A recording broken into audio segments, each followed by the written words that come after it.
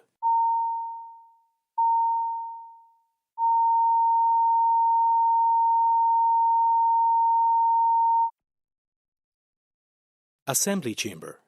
Sound.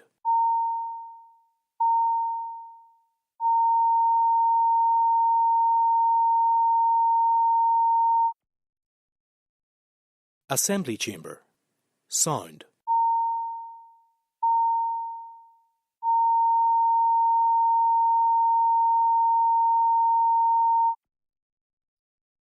Assembly Chamber.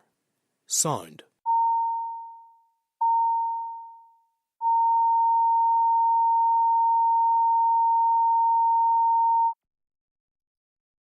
Assembly Chamber. Sound.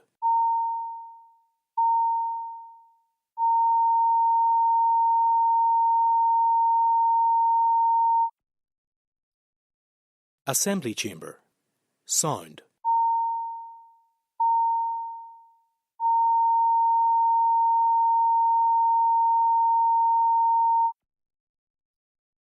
Assembly Chamber. Sound.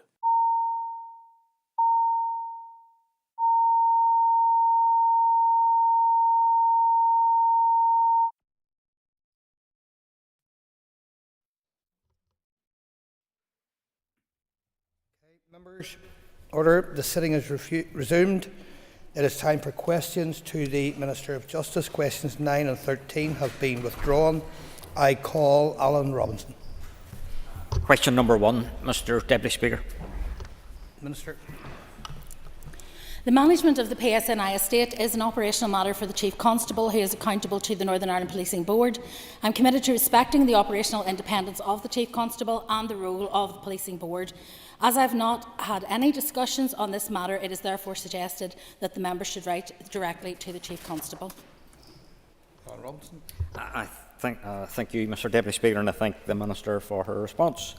Does the Minister agree with me that it would be entirely wrong that police stations such as Limavady would be closed as a sacrificial lamb to help pay the £750,000 ICO fine and other subsequent costs following last year's data breach?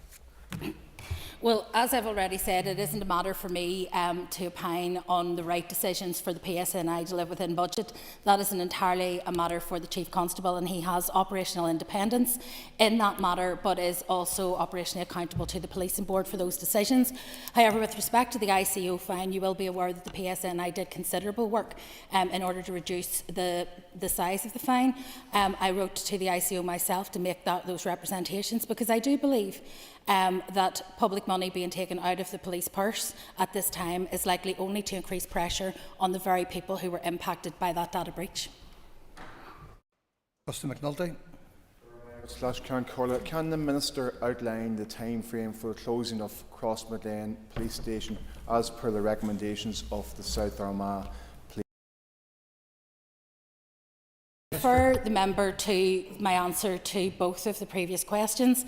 The management of the policing estate is a matter for the Chief Constable in cooperation with the Policing Board. It is not a matter which falls to me as Justice Minister, nor would it be appropriate for me to breach the boundaries in terms of the tripartite arrangement to reach in or control that. But I would encourage the member to write to the Chief Constable, who may be able to furnish him with some further information in that regard. Paul Joanne Bunting. Speaker, question 2, please.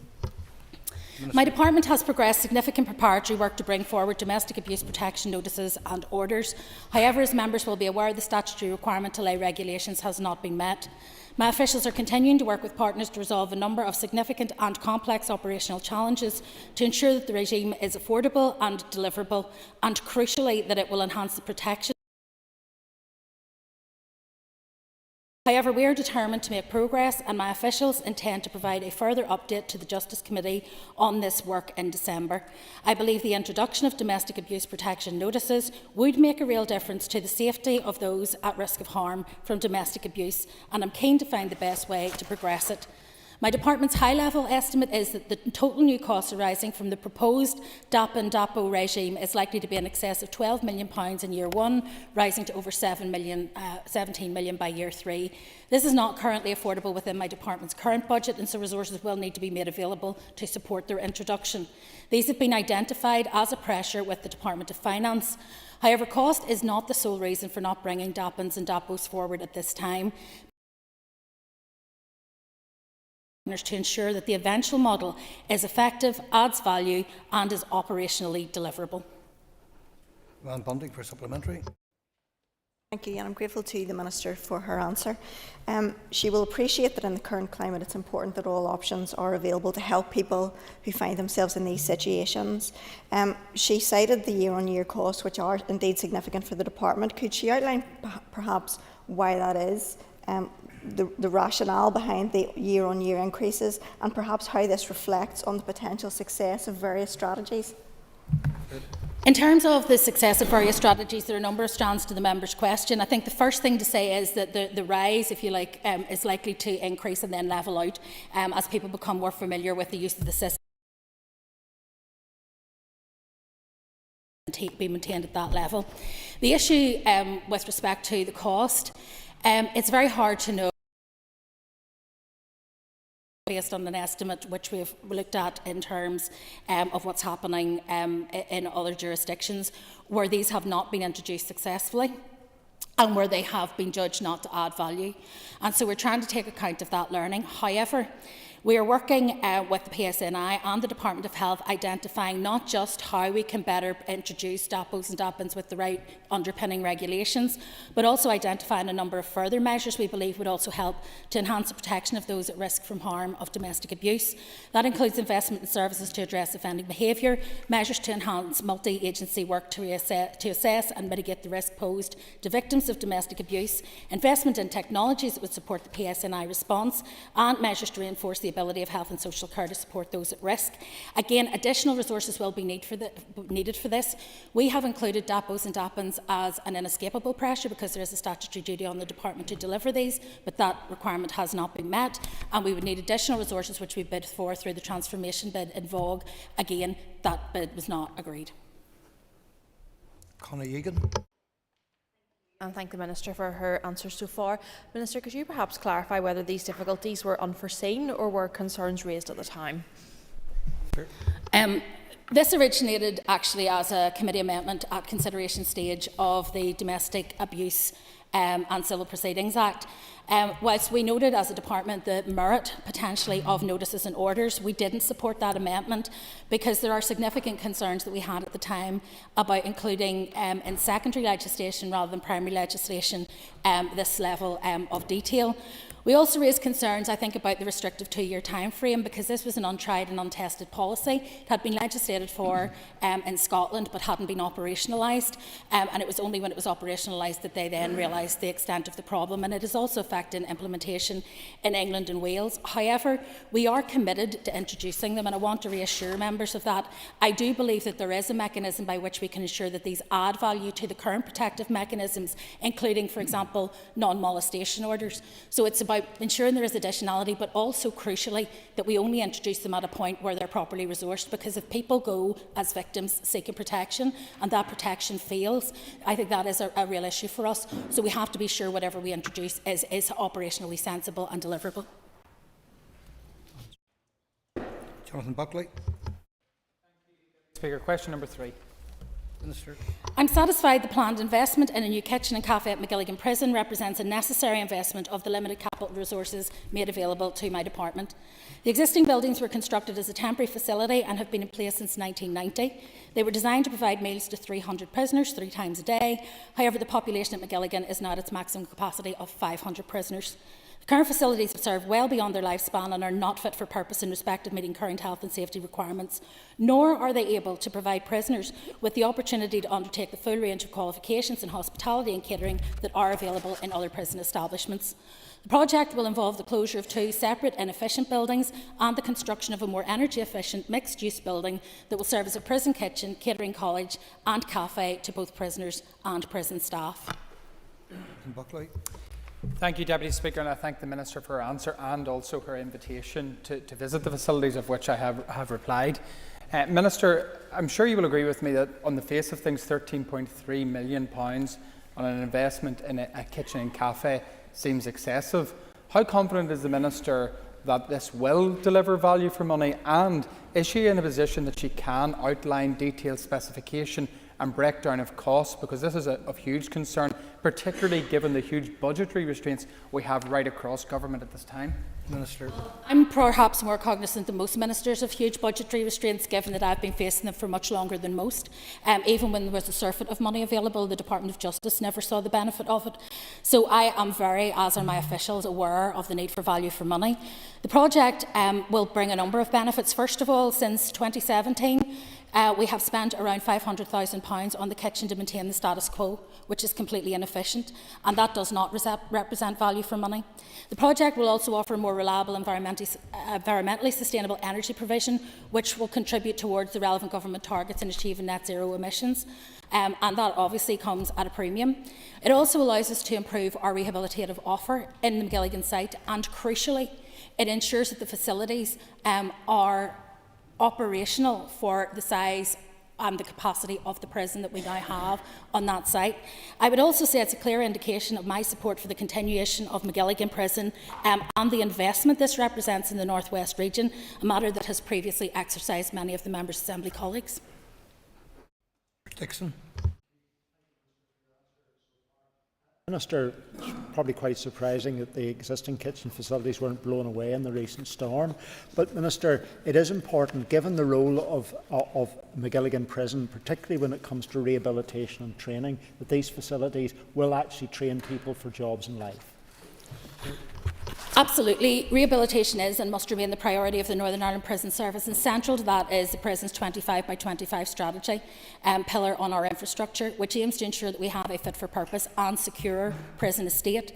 OBC1 approval was granted by the Department of Finance for the redevelopment of McGilligan project. However, because of cost inflation, which we have no control over, NIPS is now proceeding on a phased approach determined by urgent business need. Alongside a new wing at Hallward House, this project forms part of the first phase of essential capital works at McGilligan to deliver a safe, decent and secure environment to facilitate prisoner rehabilitation and prepare them for reintegration into the community at the end of their sentence. I know the member said, somewhat jokingly, that he was surprised that the kitchen hadn't blown away. It would be fair to say that there have been occasions where we have been worried that that might actually happen at McGilligan. It's not a minor issue. We had problems earlier in the year, for example, where the gas supply to the kitchen was damaged, and that involved us having to actually seek external support in order to be able to feed the prisoners at McGilligan. So this is a serious issue, and it is only coming to the head now because it's an absolute crisis that we have to resolve it. Call Deborah Erskine. Mr. Deputy Speaker, question 4. My department contributes to a number of priorities within the draft programme for government. However, the ability of my department to deliver on those priorities is dependent on adequate funding being made available. There will be difficult decisions ahead if we continue to have insufficient budget allocation to meet the demand-led pressures of my department. The frontline services delivered across the department must be considered collectively and not as individual areas. The budget outcome for 25-26 and beyond is yet to be confirmed, but is likely to be very challenging for the justice sector as a whole. My department is ambitious to deliver on the priorities as set out in the programme for government for the people of Northern Ireland, and so both I and my officials continue to press for greater resources through regular engagement with the Department of Finance, the Finance Minister and the Executive. Erskine for supplementary. Thank you, and I thank the Minister for her answers so far. You've talked there about the pressures need to be looked at collectively, but we have a need for increase in police numbers. We had, sadly, 42 females murdered in 8 years. We've increased in hate crime, and we need to look at prevention measures and rehabilitation measures as well. So how is the Minister going to intend to prioritise these pressures in relation to the budget that she receives? Prioritise it in the manner that I always have. I want to say a couple of things. First and foremost, if we are going to change the rates of femicide in Northern Ireland, if we're going to tackle violence against women and girls, I made very clear that this is an executive-wide approach. It requires changes to our RSE education, for example, within our schools, something that was recommended by Sir John Gillan and never delivered by the ministers. It is something that will require cross-departmental cooperation in terms of changing attitudes to women and girls in society. By the time people come through the department, where we have actually made changes to the law around domestic abuse, for example, around stalking and around sexual offences, the truth is that they're already victims, and it is essentially too late to protect them from harm. Protection from harm means moving upstream. That means working with the Department of Health, as I do, on the domestic and violence abuse strategy, and there is money allocated to that, and also working with TEO to ensure that the violence against women and girls strategy can be fully implemented in a way that is complementary to the domestic and sexual abuse strategy. But it will require difficult decisions, there is no question, and everyone within the justice system will be hurting. So members can expect to get many letters telling them that there are different aspects of the justice sector that are under pressure. That is as true for my department as anywhere else. We're currently carrying between 10 and 12% vacancies as a result of lack of resource. McClone. Can I ask the Minister if she will confirm that there will be timed and measurable targets in the final PFG against which her department's progress can be monitored? I submitted a series of key performance indicators along with my key submissions to the Programme for Government. My department set out measurable and targets that were both, I think, challenging but achievable. And those will, I think, form part of the annex to the Programme for Government in due course. But the Executive is to meet halfway through the consultation period to discuss further iterations around the Programme for Government in relation to the feedback that we have received. But yes, from my perspective, I have submitted key performance indicators. Whether or not they're published as part of the Programme for Government is a matter for others, but they'll certainly be what guide my department. Andy McMurray. Thank you to the Minister. Can the Minister give examples of where these financial pressures are being felt within her ministry? Thank you. I think it would be very difficult to suggest any part of the ministry is not under financial pressure. As things stand at the moment, we have reached the point in the Department of Justice where when we push down on one cost centre, we rise in another. So, for example, if we decide not to do electronic monitoring and invest in that, we push up the cost of probation and policing and increase the risk to the public. If we push down on probation and community-based sentencing, we push up the prison population. If we push down the prison population, we push up the need for community monitoring. And at every stage, if we try to speed up justice, we push up the legal aid bit. So there is no easy fix, and I am not pretending that there is. We need a whole systems approach. That's what I've been endeavouring to do. But it's very clear to me that unless the Department of Justice budget actually starts to match the inflationary pressures that we've faced over recent years, we will not be able to continue to deliver the level of service that we currently do. Mr. Speaker, if we had risen in line with inflation since 2011, we would now have no extraordinary pressures facing the department. It is because the department has been starved of resource that we find ourselves in this situation, and that, with all due respect, is a matter for this Assembly and the wider executive, not just the Department of Justice. Call Paula Bradshaw. Every life lost through violence is an unacceptable tragedy, and I think we are all rightly and deeply appalled at the increase in incidents of violence against women in recent weeks. All of us must do everything in our power to challenge and change the attitudes and behaviours which treat women's lives as though they're expendable. There must be a collective effort from across society and government to address these issues. The cases involving 4 of the recent victims are currently being processed through the criminal justice system. Domestic homicide reviews have so far been commissioned in relation to 2 of those cases. However, there is also ongoing work underway to reduce risk and to contribute to an end to violence against women and girls. This includes work under the Domestic and Sexual Abuse Strategy, which is led by my department and the Department of Health, and which was launched by the Health Minister and myself on the 25th of September. The interdependencies between this strategy and the strategic framework on ending violence against women and girls are evident, given that women and girls are disproportionately affected by domestic and sexual abuse. All efforts to address domestic and sexual abuse under the strategy will directly contribute to the broader goals of ending violence against women and girls. However, importantly, we also recognise that violence perpetrated against women and girls is not restricted to domestic situations, and that domestic and sexual abuse can also affect men and boys, reinforcing the need for the Executive Strategic Framework on Violence against Women and Girls to be implemented in parallel with the Domestic and Sexual Abuse Strategy. My officials work closely with the Executive Office on the development of the EVOG framework, and we are committed to continued collaboration and partnership. Our governance structures will ensure alignment and support ongoing joint efforts to protect everyone. Supplementary from Paula Bradshaw. Thank you, Deputy Speaker, and thank you, Minister, for your answer. Can you confirm whether funding will be provided to the community and voluntary sector to allow them to continue their valuable work around ending violence against women and girls? Thank you. I think, first of all, we would all want to acknowledge and pay tribute to the invaluable role that the voluntary and community sector plays, not only in providing crucial support to victims and survivors, but also in bringing collective knowledge, skills and expertise to inform our strategic policy and operational responses. With the launch of the strategy came the launch of the Domestic and Sexual Abuse Small Grant Scheme. This scheme offers voluntary and community sector members the opportunity to apply for funding to support new ideas and initiatives that align with the strategic objectives of the Domestic and Sexual Abuse Strategy. Initially, these grants will be drawn from our ring-fenced, cross-cutting domestic and sexual abuse funding aimed at supporting the vital work carried out by frontline organisations. Through this initiative, we hope to empower our partners to continue their essential work and make a meaningful impact. Thank you, Minister, so far. Minister, robust sentencing is another tool towards ending violence against women and girls.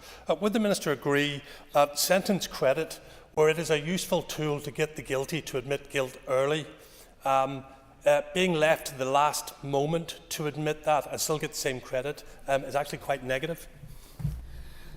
Well, as the member will know, the decisions that are made by the judiciary are entirely independent when it comes to sentencing. However, the issue of sentence credit has been raised by a number of members of the Criminal Justice Board. I think the determining point is what we consider an early plea.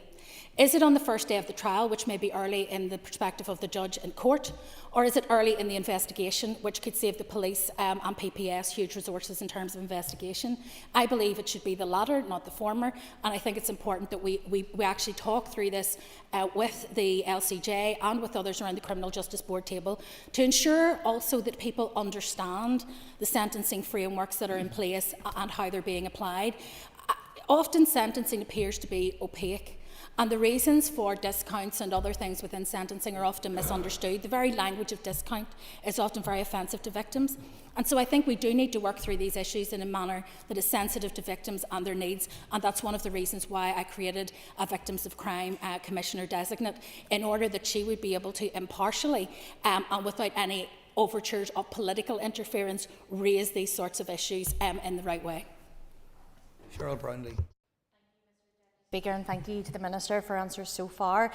In terms of revenge porn, it's undeniably a form of sexual abuse which causes significant psychological harm. So, Minister, could you give your assessment on the current effectiveness of the revenge porn legislation? Sure. The revenge porn legislation in Northern Ireland is reasonably up to date in the sense that it was first introduced, I think, back in 2014-15, and it was then further refined, as some of your colleagues who sat in the Justice Committee last time will recall, to include threats to release private materials, which is a form of blackmail but also a form of sexual abuse. Where I think there is further work that can be done, and where we've been engaging with the Home Office, is around such issues as deep fake imagery, which is often not as easy to prove in terms of being able to get convictions, but also can be very difficult to detect. And I think with the increase in AI, with the increase in deepfake technology, there is a need for us to be constantly horizon scanning about what needs to come next. There was an intention for a bill to come forward before the general election was called that we'd have looked at this issue in Westminster, but it fell. We are unaware yet whether the Labour government intend to reintroduce some of those measures. They also included, for example, things like a specific offence of spiking. But if the opportunity comes for us to be able to seek legislative consent to piggyback on that legislation, I'd be open to doing so. to the Minister for your answers so far. Minister, I think when we're talking about violence against women and girls, we need to be clear it's by men. And when you talk about in the domestic setting of men and boys, it's mostly by men. And I think we need to be very honest about that. So in relation to those then that are on remand, which are mostly, as I say, for these cases, men, what can we do in terms of putting something in place? Because very often they are released from prison because they've served their time on remand. We need to make sure that they are getting counselling, anger management, whatever needs to be put in place to protect the women and girls and children around them whenever they are released. Minister. Well, I think the member has probably highlighted the most frustrating thing for victims when it comes to holding people on remand. When people are given bail, it's incredibly frustrating at times for victims, particularly where they feel vulnerable or under threat. But what is even more frustrating is if victims then, when they get a conviction, in those cases where that happens, see somebody released time served. So it looks like they haven't been punished for what they did. When they're on remand, unfortunately, we can't compel them to comply because they're an innocent person until proven guilty. We can offer them education, we can offer them rehabilitation, but as most people on remand maintain their innocence until the court trial starts, we often find that people are unwilling to, for example, engage in specific perpetrator programmes. It is something that we are looking at in terms of what we can do before people offend, in terms of working with people at risk of offending or people with a history of offending. What we have found is that with perpetrator programmes, they often work better for those who voluntarily sign up to them than those who are assigned to them by the courts.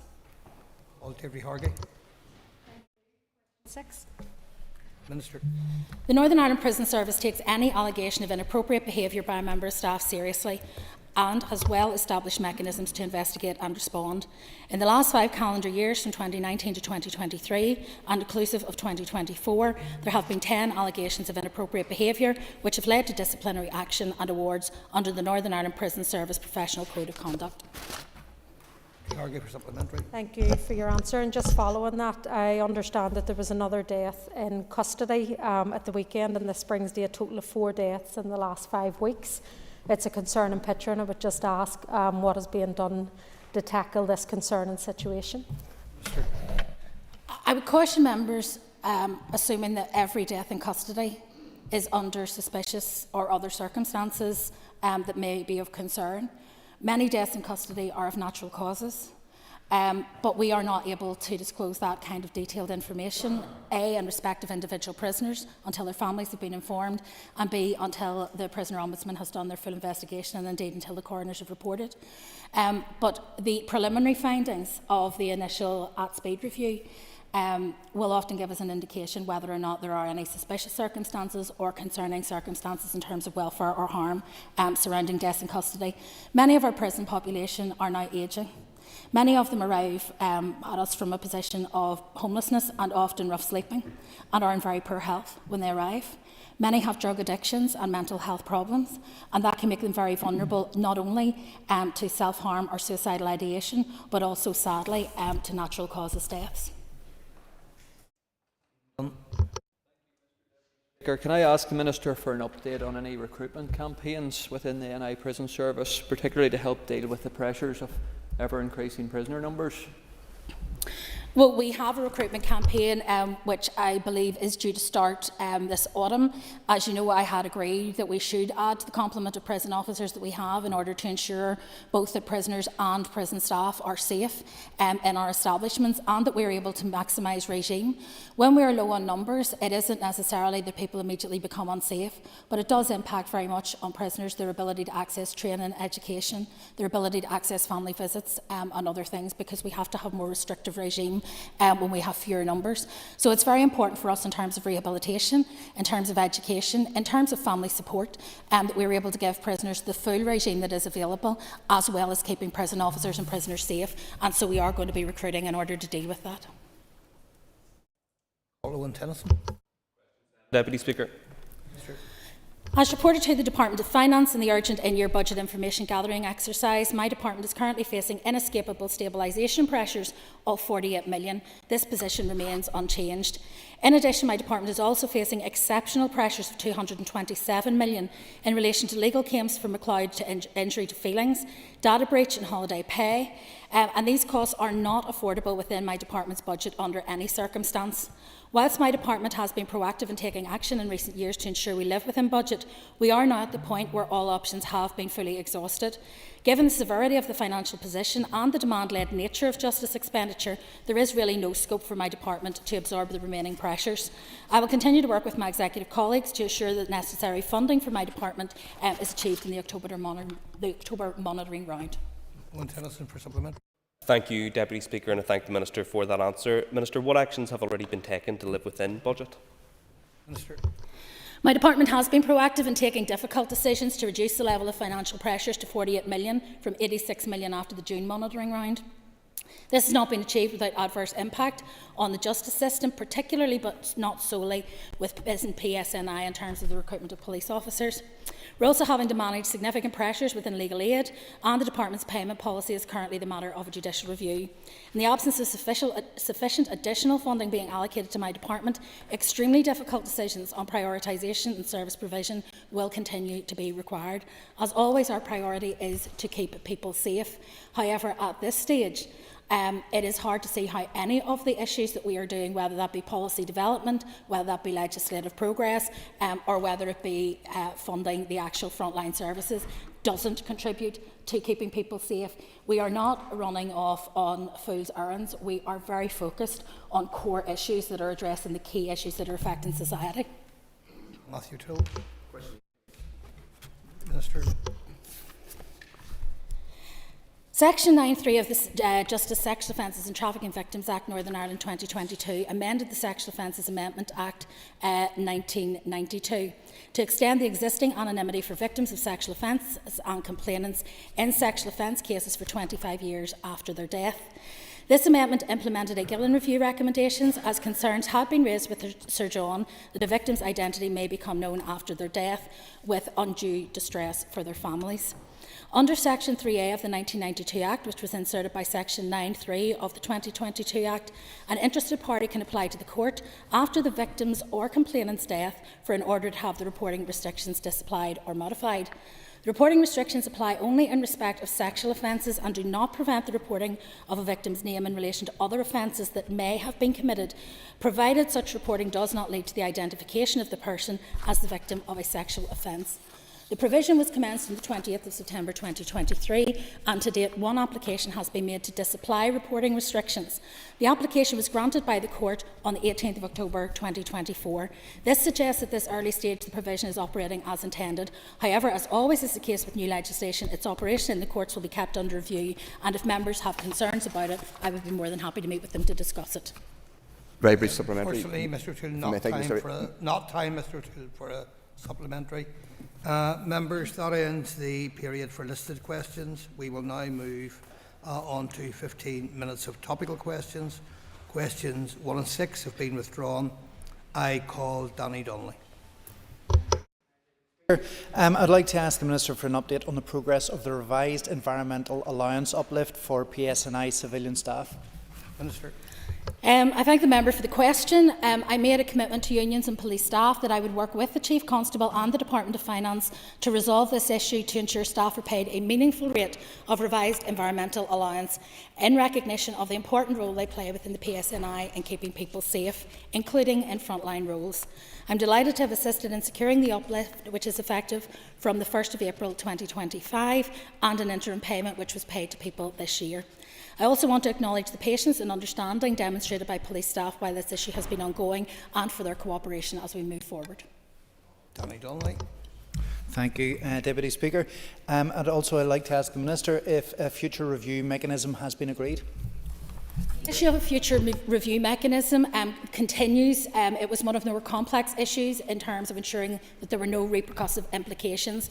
NIPSA are very much part of that conversation, as will the other unions be, and it is our intention to hopefully be in a position to confirm that with the unions as soon as possible, whilst working closely with the Minister for Finance, who I omitted to pay credit to in terms of very quickly clearing the financial agreement once we had the detail in place. Minister, can you please provide an update on the evaluation of the Connect project as part of the Executive's programme on tackling paramilitarism and organised crime? Thank you. Yes, sir. Connect is an executive programme on paramilitarism and organised crime funded education authority-led project that sees professionally qualified youth workers based in 2 emergency departments to engage and support vulnerable young people aged 15 to 25 when they are often hard to reach and vulnerable to harm when they arrive in emergency departments. An evaluation report commissioned by the Executive Programme on Paramilitarism and Organised Crime by Queen's University shows that 73% had probable PTSD and depression. Over a quarter had been attacked with a weapon, 45% had been threatened by paramilitaries, and 36% had been attacked by paramilitaries. On completion of the report, the young people were less likely to attend the ED, engage in unlawful behaviour, be exposed to violence, screen for probable depression, and were more likely to be employed. The report, I think, highlights the complex needs of many young people which, if left unaddressed, can make them more vulnerable to violence and criminal exploitation. It also recognised the potential for this approach to further reduce youth violence and demands on hard-pressed critical care services. Paula Bradshaw. Thank you, Minister.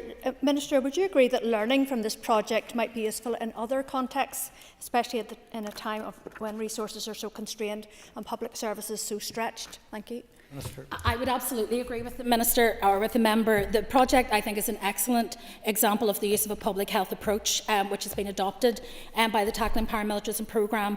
Undertaking small-scale projects like this to address a specific issue, rigorously and robustly testing them and looking to embed and scale them in a way that works. I think the fact that this has been externally verified to have been successful is really important, because if we're going to put our money in such constrained times into projects like this, I think it's important that we mainstream things that we know actually work. Tennyson. Deputy Speaker, can I ask the Minister for an update on the rollout of children's sexual offence legal advisors? Sure. Cases involving sexual crime are obviously some of the most intrusive and difficult for victims to endure. The impact on children is understandably far more intense.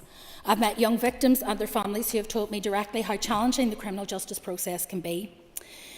The Adult Sexual Offences Legal Advisor, or SOLA, service was launched in April 2021, but there was recognition that due to the greater complexity of child sexual offences, more time was required to develop an equivalent service for children, young people and their families. This additional preparation time has allowed us to engage with children and young people to seek their views on what a child SOLA service can deliver for them. It's also allowed us to learn lessons from the adult scheme. Preparations to launch a specific SOLA service for children and young people are now well advanced. In September, Victim Support NI launched a process to recruit child SOLAs. The application process closed on the 1st of October, and subject to applicants being successful at interview and completing the required training, I anticipate the new service will be operational early in the new year. Tennyson.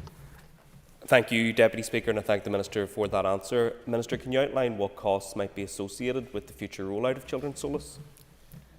The future rollout will be £134,000 in 25-26 and £139,000 in 26-27. I think it's really important to recognise the impact that the adult SOLAs have had in terms of the willingness of victims and witnesses, who are often also victims, to turn up and give evidence in court, to feel supported and empowered in doing so, and often will lead to early guilty pleas, which we were discussing earlier in this session. We would hope that with the child SOLAs we are able to tackle some of the challenges that face young people who may find, for example, even attendance at the remote evidence centre quite daunting, and therefore having somebody there who can give not just them but their families legal advice and support as they navigate through the justice system, I think is incredibly important. Andrew McMurray. Deputy Speaker, and thank you, Minister. Can I ask the Minister's assessment of the success of the domestic abuse contest courts DACC run in the Belfast Remote Evidence Centre? Mr. Yes, since December 2023, the Belfast Remote Evidence Centre has been hosting domestic abuse contest courts, and I struggle with that one too. On a DACC day, several contests are listed to run consecutively, with all victims receiving their evidence, giving their evidence from the REC. There have been 4 DACC days to date, the 12th of December and 11th of March, 13th of May and 23rd of December. A total of 18 cases have been listed to date, with 14 concluded and 4 adjourned to a future date. Of the 14 completed cases, there have been 12 convictions, 9 by guilty plea, meaning the victim did not need to give oral evidence, 3 by guilty verdicts, 2 have been acquittals. There are future days also scheduled. Feedback, particularly from the judiciary and criminal justice organisations, has been extremely positive. Importantly, however, victims have also been extremely positive, with many saying that without the REC they would not have been able to continue with their case, they would not have given evidence, and therefore the perpetrator would, in most cases, have walked free. And so the fact that victims are empowered to turn up in itself makes it more likely that there will be a guilty plea or at least a trial. For some of those cases where people haven't perhaps received the outcome that they would have hoped, they nevertheless felt more empowered by being able to take part in the proceedings, and I think that is incredibly important in terms of people being able to move on with their lives. Thank you, Minister. And just could the Minister clarify whether any similar arrangements are in place outside of Belfast and Craigavon? Although it's not part of the formal REC project, arrangements have been made to allow domestic abuse, male and female victims, to give remote evidence from the Fermanagh Women's Aid Building in Enniskillen. Officials are currently involved in discussions with partners to establish similar arrangements in the Foyle Family Justice Centre. The success, I think, in Craigavon and Belfast indicates that this is the way forward for these very sensitive cases, where victims may either be afraid of confronting their abuser, or maybe afraid of confronting their abuser's supporters. To be able to know with confidence that they're attending a different location means that they're able to give their evidence in the best way possible and with the maximum confidence. It is still a stressful process to go through the courts, but it has certainly been appreciated by those victims who have taken up the opportunity. This committee is considering their forward work programme on scrutiny of the Justice Bill. What advice would the Minister give them? Should they invite outside organisations to the committee to discuss half a bill? Or should they wait until organisations can see all of the content of the bill in order to form judgments on it? Minister. Given that most of the external organisations generally comment on the policy intent of the bill rather than the legislative clauses, it would probably be wise to consult on the policy content of the entire bill, which is something that is now known to the committee. However, if the committee, as is its wont, wish to wait until they have all the clauses, that will be completed, as we had already indicated, before Christmas, and potentially, in some good news, even slightly earlier than anticipated. Right. Her answer. I was going to ask the Minister when she will publish the missing parts of her Justice Bill. I also have a concern when the Minister will introduce the sentencing bill, and can she reassure this House that it won't be half a bill? Minister. Well, two things. I can reassure the member absolutely that it won't be half a bill. The sentencing bill in terms of policy is a much wider bill in terms of its extent and the size of the bill. Whilst the Justice Bill is wide in scope, it is narrow in focus, as you will understand, on the particular issues and very technical in nature. The Victims Bill is not. It is much more wide-ranging. It covers many very sensitive issues that have been raised with members in this House and that I have been lobbied to deliver. My anticipated scheme is one bill per year. That remains my intent. What will determine whether or not that bill passes is what scheduling the committee choose in terms of their scrutiny of the Justice Bill, whether they're wanting to manage 2 or potentially 3 bills at once or not, because there is real jeopardy with, I think, a proposal for an 18-month committee stage that we will not actually be able to get the sentencing bill or potentially the Victims Bill through in this mandate. Claire Sugden. Deputy Speaker. Minister, to build on that last point, last week we heard criticism from Peter Dolan regarding the delay of the sentencing bill, and it is welcome that you plan to introduce this bill next year. However, is it likely that the committee extension stage is likely to delay that even further, and is there a risk that this bill will not meet all its stages in this mandate? Minister. Well, I very much share the views of Enda Dolan's parents. I have met them on a number of occasions and sought to reassure them that this is a priority for me. We have issued draft instructions in terms of what needs to be done around this, and the policy intent is very clear. We've shared that with the family. For 5 of the last 10 years, we have had no assembly.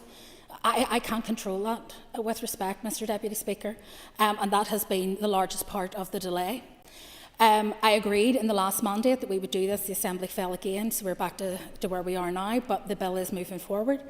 I cannot guarantee what business the Assembly will schedule, what time the committee will take. These are matters for this Assembly and this House, but I can guarantee that my department will bring forward a sentencing bill in line with the legislative programme. Will the Minister outline the impact of not taking forward the sentencing bill to the wider criminal justice system? Well, it's, if I could describe it as this, the justice bill that we're bringing forward is a lot of unfinished business on a lot of small, very discrete and technical areas, but it is very important because a number of pieces of it are court required. But it doesn't have a huge impact in terms of its reach into the community. However, the latter two bills of this mandate certainly do. The sentencing bill, for example, will cover things like the aggravators for hate crime. It will cover the aggravated offences for attacking public service workers. It will cover the changes that we are hoping to make in terms of death by dangerous and intoxicated driving. It will also cover Charlotte's Law, which I know a number of members of this House, in terms of Charlotte Murray's family and also Lisa Dorian's family, will be aware that they have invested a huge amount of energy and effort in ensuring that we were able to get a version of Helen's Law that I believe is actually superior to what has been introduced in England and Wales. If that bill is not passed, that will fall to the next mandate. And with all due respect to the House, given our reputation for moving swiftly and smoothly from one mandate to another, I would understand why the families may despair at that thought. In terms of the Victims Bill, there is also an issue specifically around the Victims Bill, because we need to put the Victims Commissioner on a statutory footing, as well as finish Gillen, which again is a very important piece of work that needs to happen. Sinead McLaughlin, I'd point out we have 1 minute left. Okay, thank you, Minister, for your answer so far. Minister, I've had many constituents that have come into my office and they've had dreadful experiences with the family court system, and I've spoken to you about that. Do you agree that there really needs to be an overhaul of that system, that we really make victims the centre of all of the processes? Minister. The issue with the family court system is that it is essentially a judge-led system, and therefore the changes, if you like, in the law that we bring forward in this chamber are still at the discretion in terms of scheduling and other things that happen within the court system. We did introduce additional protections for those where there was domestic abuse involved, so that they couldn't cross-examine each other and that they couldn't use the courts vexatiously, and also to provide additional financial support. But ultimately, at the heart of the family justice system is the child.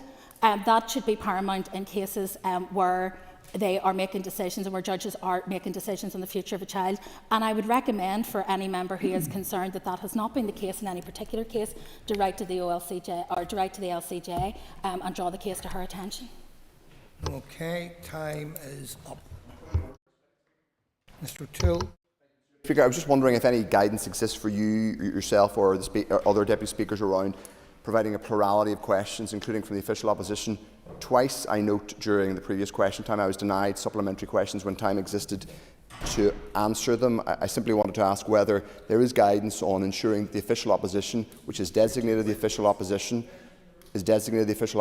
will have the opportunity to ask supplementary questions when they seek to ask them. You withdrew to Topical.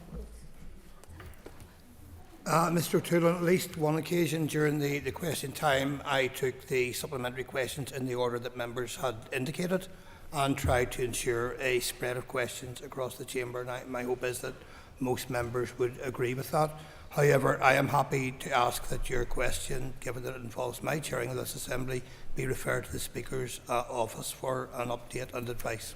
Is that okay? Minister. Mr Deputy Speaker, on a point of order, I want to address a matter that was raised by the member for East Belfast on the 14th of October. The member referred to comments I made during the second stage debate of the Justice Bill regarding the committee's request for a killing schedule. I indicated in my response that a killing schedule had never been produced for an Assembly bill, which I have since been made aware by the member was in fact inaccurate. In raising this point of order, the member identified 3 killing schedules that had been provided to Assembly committees, as well as a clear commitment that had been given to produce a schedule for one other bill, and asked me also to reconsider providing a schedule for the current Justice Bill. I'm grateful to the member for raising the matter. I thought it important, Mr Deputy Speaker, to take this opportunity to apologise that my statement was factually incorrect and to correct the record. I hope members will accept that I was speaking during the debate on the basis of information then provided to me by officials and that my mistake was inadvertent.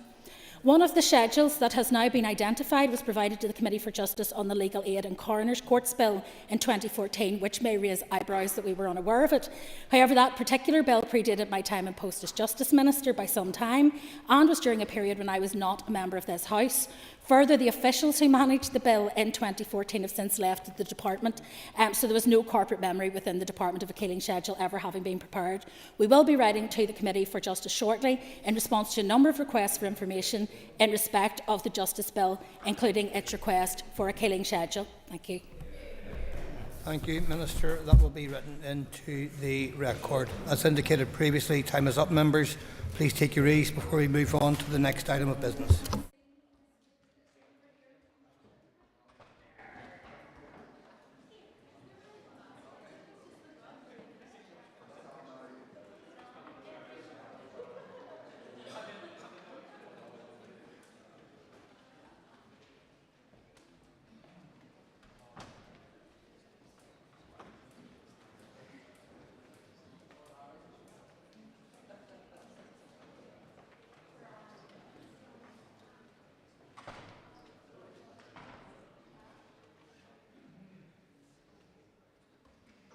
Okay, members, the resumption of the motion on creating a register of animal welfare offenders. And our next speaker is Anya Murphy. And I welcome the opportunity to speak on this motion, which aims to prevent repeat offenders from harming animals and to enhance transparency and enforcement in protecting animal welfare. Animal welfare is a shared priority across our island, which requires a unified approach to ensure high animal welfare standards, whilst promoting north-south cooperation to strengthen enforcement. Whilst we have made significant strides since the passage of the Welfare of Animals Act 2011, it is clear that more work lies ahead. We must continue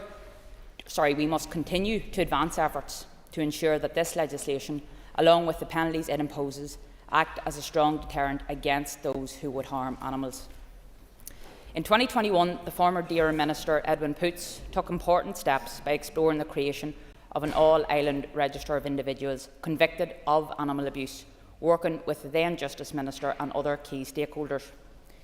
This initiative was in recognition of the deep concerns of animal welfare charities regarding those convicted of such heinous and grotesque acts.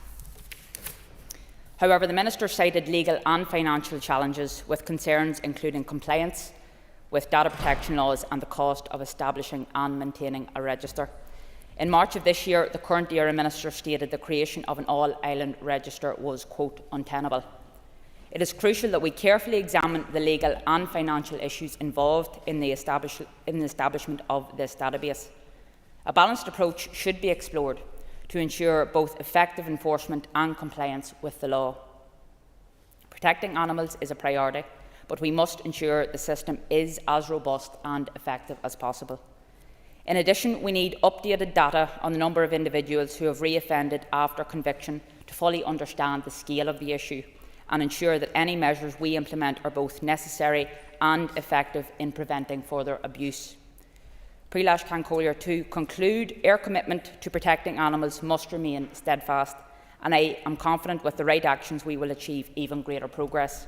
We must continue to advance efforts both here and across the island to ensure that legislation acts as a strong deterrent against those who harm animals. Thank you, Anya. Call to Bunting. Thank you. This is an issue about which I'm extremely passionate. Cruelty, mistreatment and neglect of animals is utterly repugnant, and many of us believe there should be zero tolerance. Yet we find ourselves in the bizarrest of circumstances whereby some have been banned from keeping animals, yet there's no official record of them beyond the courts, and therefore nobody to ensure the court's judgment of a ban is upheld and enforced. It's clear that in the last mandate progress was being made, and the key now is to build upon it and finally move to establish the register. Back in 2020, I raised questions with then DAERA Minister, Minister Poots. He advised that the responsibility for creating a register was not entirely in his gift, as the data was held by the Department of Justice. He further cited that there were issues of data protection, human rights and cost issues to be overcome, but that he was engaging with DOJ and would continue to do so to see if these issues could be resolved. He indicated that he had requested his officials to take those efforts forward and develop potential next steps before the end of that year. He elaborated that he did not get all the issues around data, since most of the offences are public, the cases have already been through the courts and so are already in the public domain. After all, the issue is to ensure that those who have been found guilty of cruelty to animals do not have the opportunity to do it again, and the more people who are aware of that, the better. At that time, the Minister cited that there was considerable concern in the DOJ about how to handle and engage in compliance with existing procedures, and that he hoped that before we reached the end of the mandate, DOJ would be in a position to give the new Minister room to move this forward in conjunction with a future ERA Minister. And here we are, again, seeking to move this forward. So it is clear there was movement and progression at his direction and under his leadership. All that remains is for the current Ministers to pick up his mantle. Shortly after the restoration of devolution, I asked the current Minister whether he would bring forward proposals on an animal cruelty register, to which he responded that he was aware of the case for it and that his department had identified operational challenges. I know that a Minister is not bound by a predecessor's views. However, it is clear that work was being done to progress this register, which matters to a multitude of our citizens and all right-thinking people, and which now appears to have stalled. In March this year, the Justice Minister indicated that she had not had any formal discussions with her colleague in DERA regarding the register, as policy sits with his department, but that she was open to discussing how best her department could support his with respect to penalties and fines attached to animal welfare offences, whether this is through a register or otherwise. So let us turn to sentencing. Certainly, I think many in Northern Ireland have been horrified by the cases they have seen, and are at best unhappy with the sentences meted out. And these are only the ones that receive press attention. In the last mandate, I asked the Minister if she would make representation to the then Lord Chief Justice to ensure judges made full use of the sentence available to them with regard to animal cruelty offences, as I'm told that Northern Ireland has some of the most stringent sentencing available on animal cruelty. Yet there are few examples of stringent sentences being handed down, multiple repeat offenders, and sentences involving a ban from keeping animals unable to be implemented or enforced, which renders the sentence redundant and subjects further animals to cruelty and mistreatment. The Minister indicated that sentencing was entirely a matter for the independent judiciary, taking into account all relevant factors in the individual case. She stated that the DPP has the power to refer animal cruelty cases to the Court of Appeal if he deems that the sentence handed down in certain Crown Court cases is unduly lenient, which might be fine if any animal cruelty cases went to the Crown Court, but they almost never do. So from where is the appeal request for lenient sentencing to come? In my first meeting with the Lady Chief Justice, the issue of sentencing, the public's understanding of it and lenient sentencing arose, so I took the opportunity to bring to her attention the public concern over the sentencing in some of these cases and the inability to appeal. The bottom line is, if bans are to be meted out as part of a sentence, then that sentence must be enforced, and it is impossible to enforce such a ban if there is no register. The whole thing becomes a farce and thus is far removed from being a deterrent or a means to prevent a repetition. If the will was there, it would be done. I believe it is the will of this House and of the people of Northern Ireland. So let's get it done and provide more than lip service to issues of animal welfare and protection. Thank you. Thank you. Joanna Colstewart-Dixon. Principal Deputy Speaker. Principal Deputy Speaker, someone who has had the sad duty to report a number of animal cruelty cases in my elected lifetime, there is no question that those who commit acts of cruelty against animals should be fully accountable for their actions. However, while the intention behind this motion is commendable, we have to approach it with a clear understanding of the complexities that it presents. At the core of the motion is a shared desire to ensure that individuals convicted of animal cruelty are prevented from reoffending. This is a sentiment with which I wholly concur and support. Once someone has been demonstrated that they are a danger to animals, they should never be allowed to own them again or care for them. I also recognise the current system has shortcomings. The fact that only 12% of those convicted for animal welfare offences in Northern Ireland between 2018 and 2022 received custodial sentences is a stark reminder that much more needs to be done. However, Principal Deputy Speaker, we must be realistic in how we can address this issue. While a register of animal welfare offenders may seem like an appealing solution, it creates and raises significant legal concerns. The most pressing of these relates to data protection. Any register that contains personal information about convicted individuals must comply with strict regulations, including GDPR. Legal advice indicates that establishing such a register, especially one accessible to third parties like charities or pet retailers, could conflict with current data protection laws.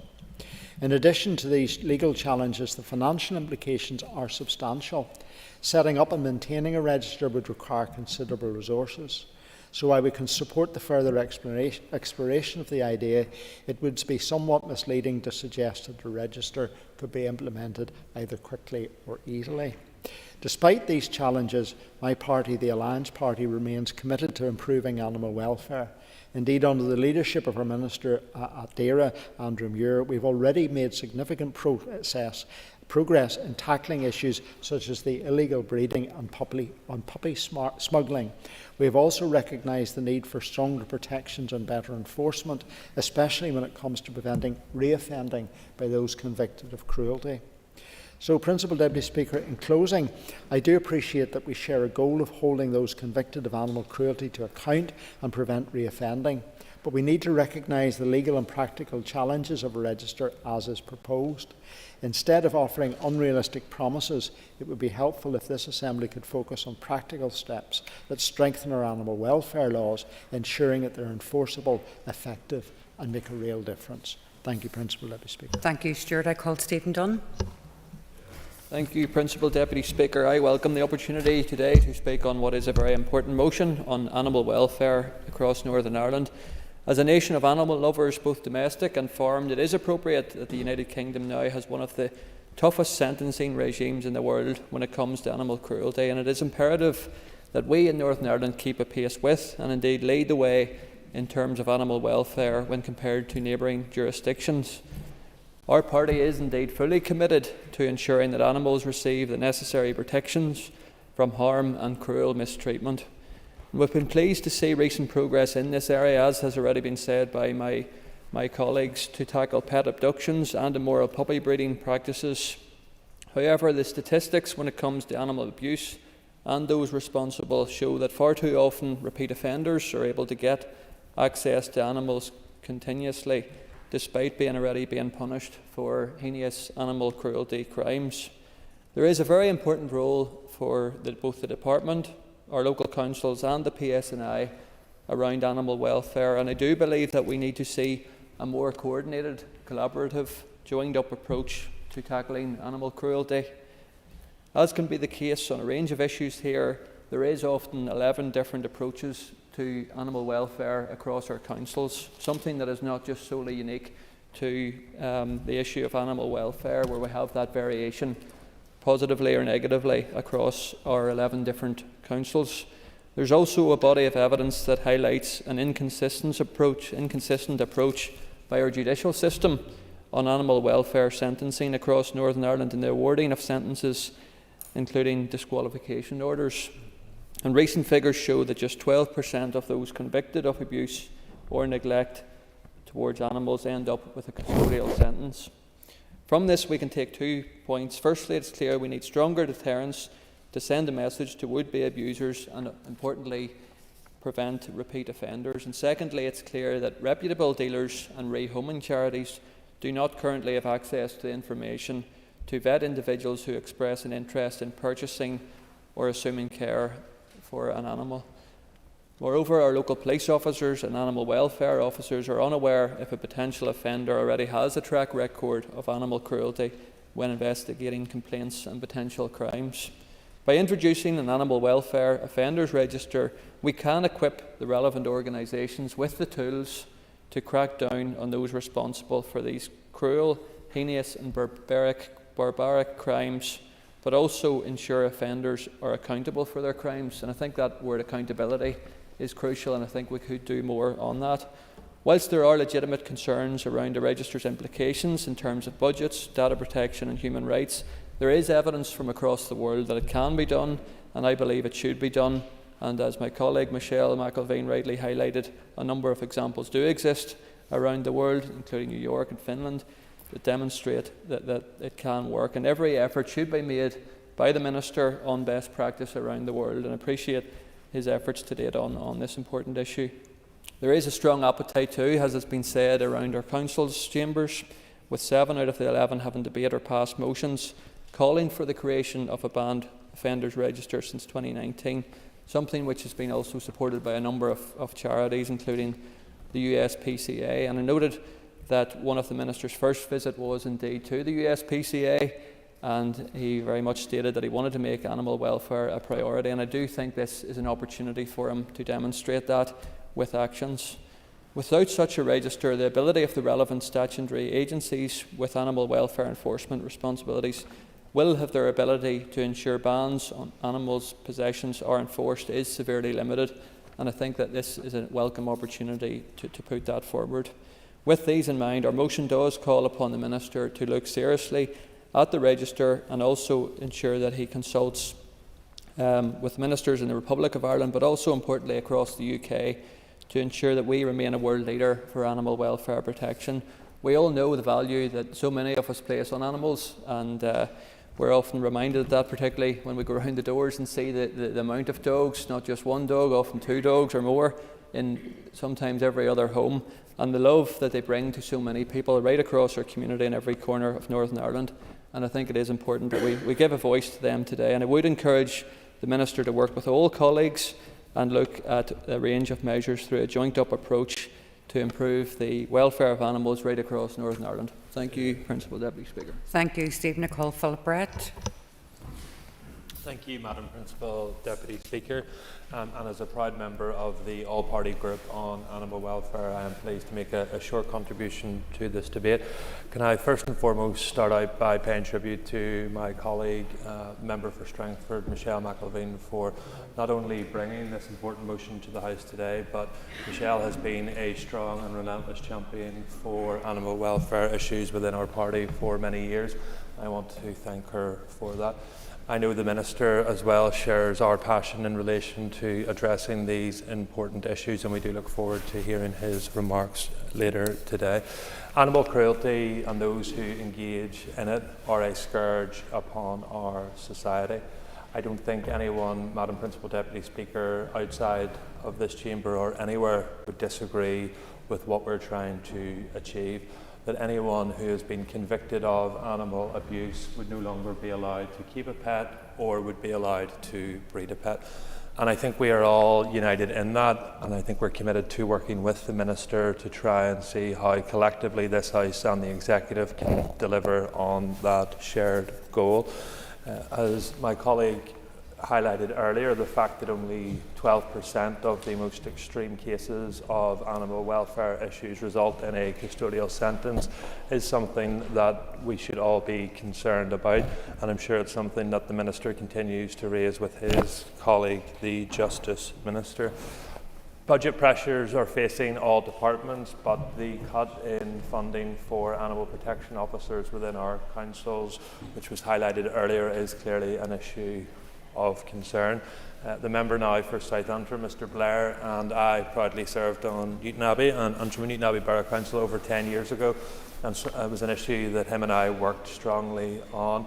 I was delighted that John and I were able to ban circuses with wild animals being able to operate on council-owned property, and continued campaigns to ensure that the investment needed in animal welfare protection was to the forefront. And I think, Madam Principal Deputy Speaker, that speaks to the issue that this is not a party political issue, but it's something in which members of all sides of the House are united upon.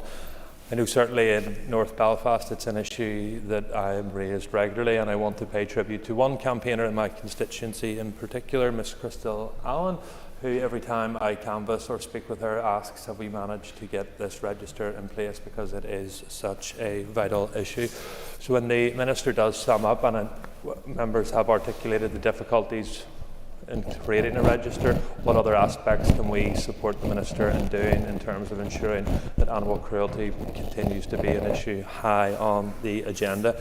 I think it is a moral imperative upon us as legislators here to put in place the strongest possible protections for animals right across Northern Ireland, and I think that if this House speaks today with one voice united on this important issue, we can continue to work together to protect animals, which we all want to see. Thank you, Madam Principal.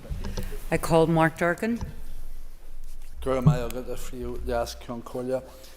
issue of animal cruelty is one that stirs great emotion in many people who recognise the sentience of animals and their right to live free from human abuse. Yet equally, the persistent failure to adequately deal with the perpetrators of animal cruelty also continues to enrage many. Most of us will find the crime of abusing a defenceless animal to be particularly disturbing, serious, unacceptable and deserving of a custodial sentence. However, despite the horror and disgust that these crimes evoke, we have failed to implement robust laws and processes to either deter would-be offenders or prevent re-offending. More must be done. The figures that have been cited, that only 12% of those convicted for animal cruelty receive a custodial sentence, communicate just how low down in the pecking order the welfare of animals is here. Animals that can feel anxiety, fear and pain deserve our protection, and it's high time that the Executive acted to both ensure the welfare of animals and to deliver justice to those who perpetrate these terrible crimes. The SDLP led the charge for the establishment of an all-island cruelty register, launching our campaign and petition on the matter a few years ago, recognising that animal welfare knows no borders. An all-island approach is absolutely necessary on this issue to prevent offenders from owning pets across jurisdictions, to tackle animal cruelty across the entire island. In response to my earlier request, the Minister has stated that the creation of such a register was untenable and that a clear evidential need was not identified. How can that possibly be when we see so many high-profile and heartbreaking cases in the media? The evidence is all too clear. How many more examples do we need to see before real action is taken? As I've said, the SDLP would like to see a cross-border approach, but at the very least, as Mr Dunn says, we'd like to see a consistent cross-council approach to animal welfare too, with councils adequately resourced and empowered to do more. The motion could go a wee bit further, we feel. While the creation of the register is welcome, we must also look at preventing known animal abusers from acquiring a pet by other means. In the north, we have no reliable register of animal breeders and a huge black economy of unscrupulous puppy breeders willing to hand vulnerable animals over to anyone with the money to buy them. Indeed, even with regards to some legal dog breeding establishments, serious animal welfare considerations remain. There are farms and there are factories. Moreover, with no registered dog breeders at all in huge swathes of the north, the picture of an unchecked, unregulated black market emerges, and one where we have no real idea of how many dogs are actually out there. Without the implementation of wider legislation that takes seriously the issues around breeding and dog ownership, we stand little chance of ending animal welfare crimes. I was glad to receive a commitment from the Minister to introduce Lucy's Law in the north, which will effectively spell the beginning of the end to puppy farming, but I'd like an update from the Minister on the Department's progress on that issue and hopefully a timeframe for implementation. Whilst more stringent controls on those who can acquire a pet would be welcome, and whilst tougher sentences on animal abusers are greatly needed, these actions alone will not go far enough to ensure our animals enjoy the safety and protection they deserve.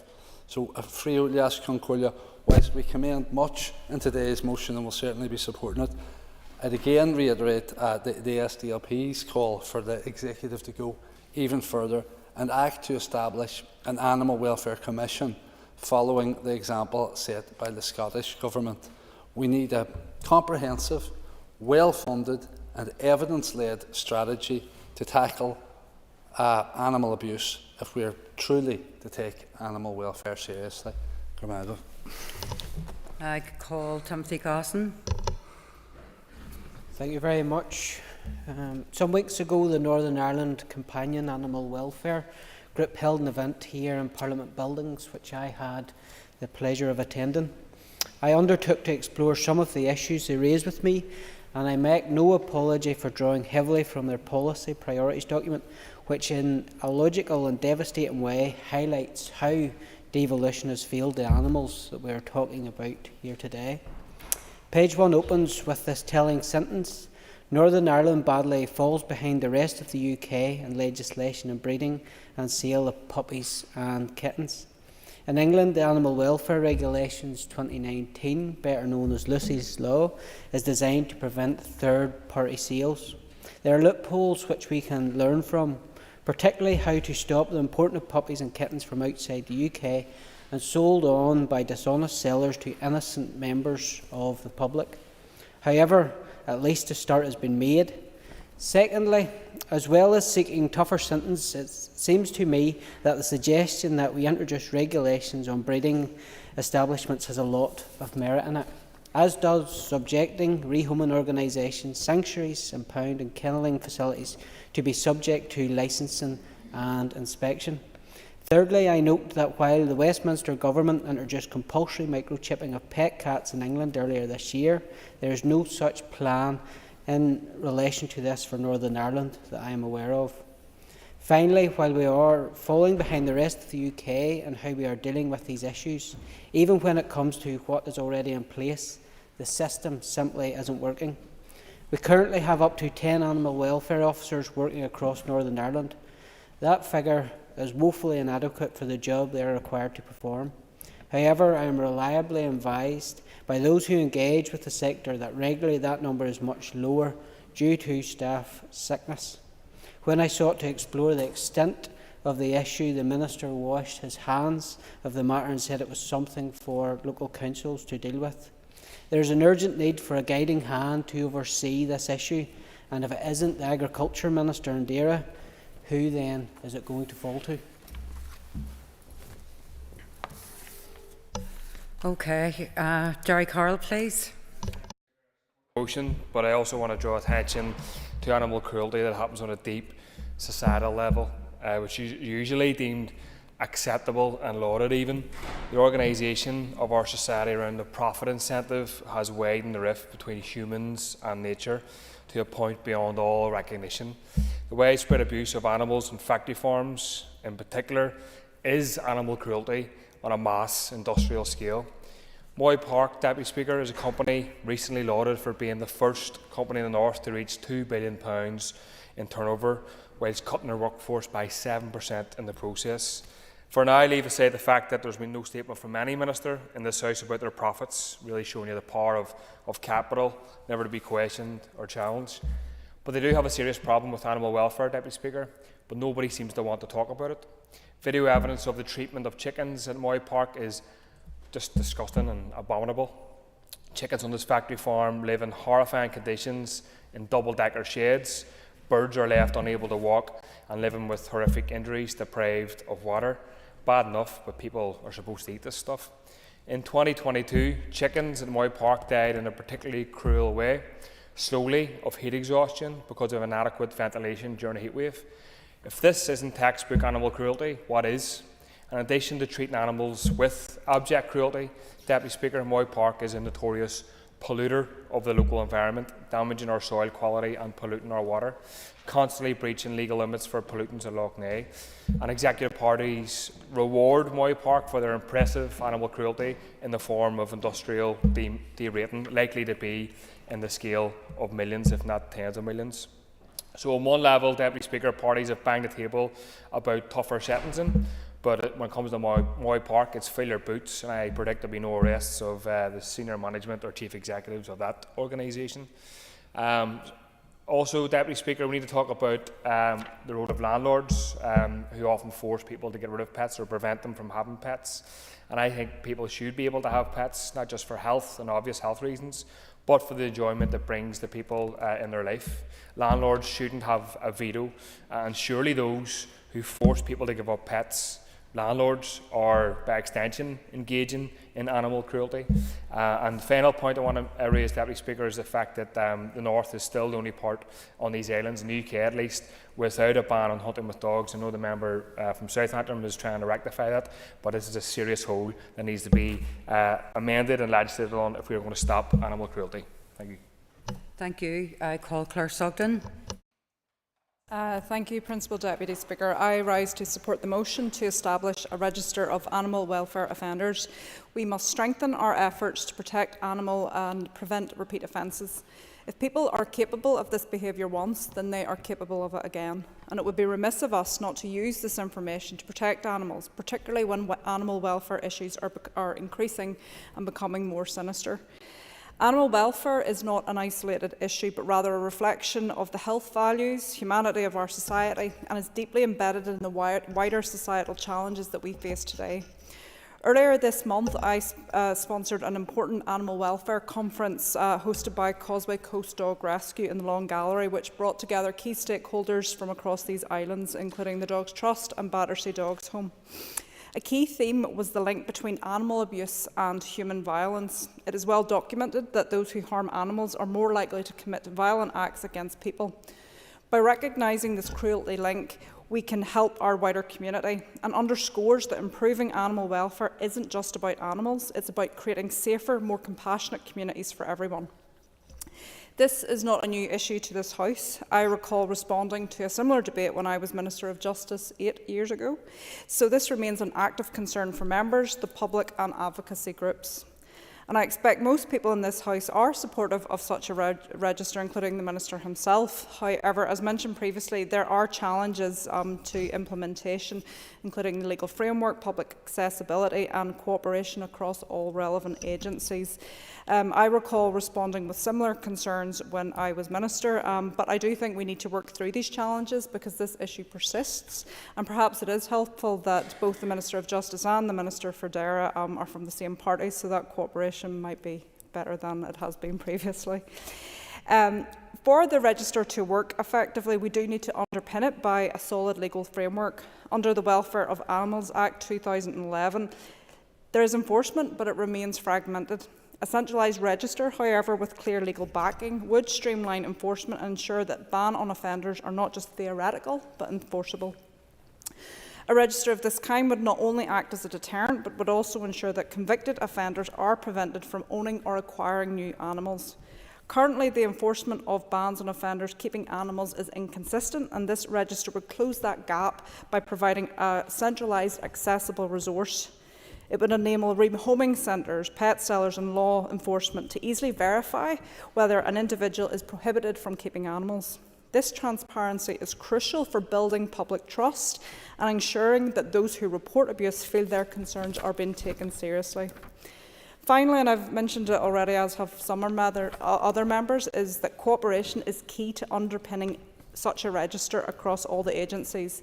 This includes the Department, local councils, the PSNI, and is essential for the success of this initiative.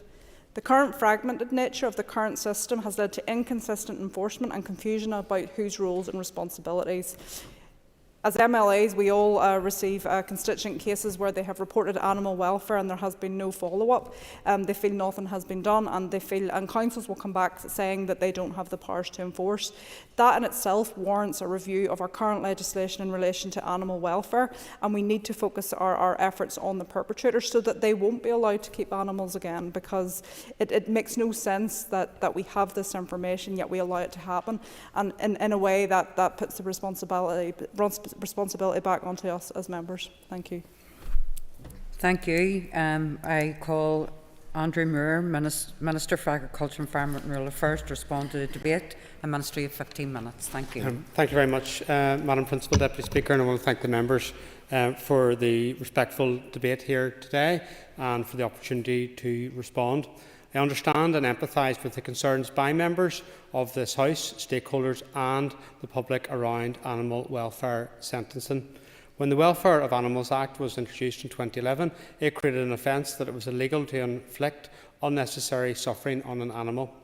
At that point in time, the offence was triable at Magistrates' Court and the maximum sentence available was 6 months in prison.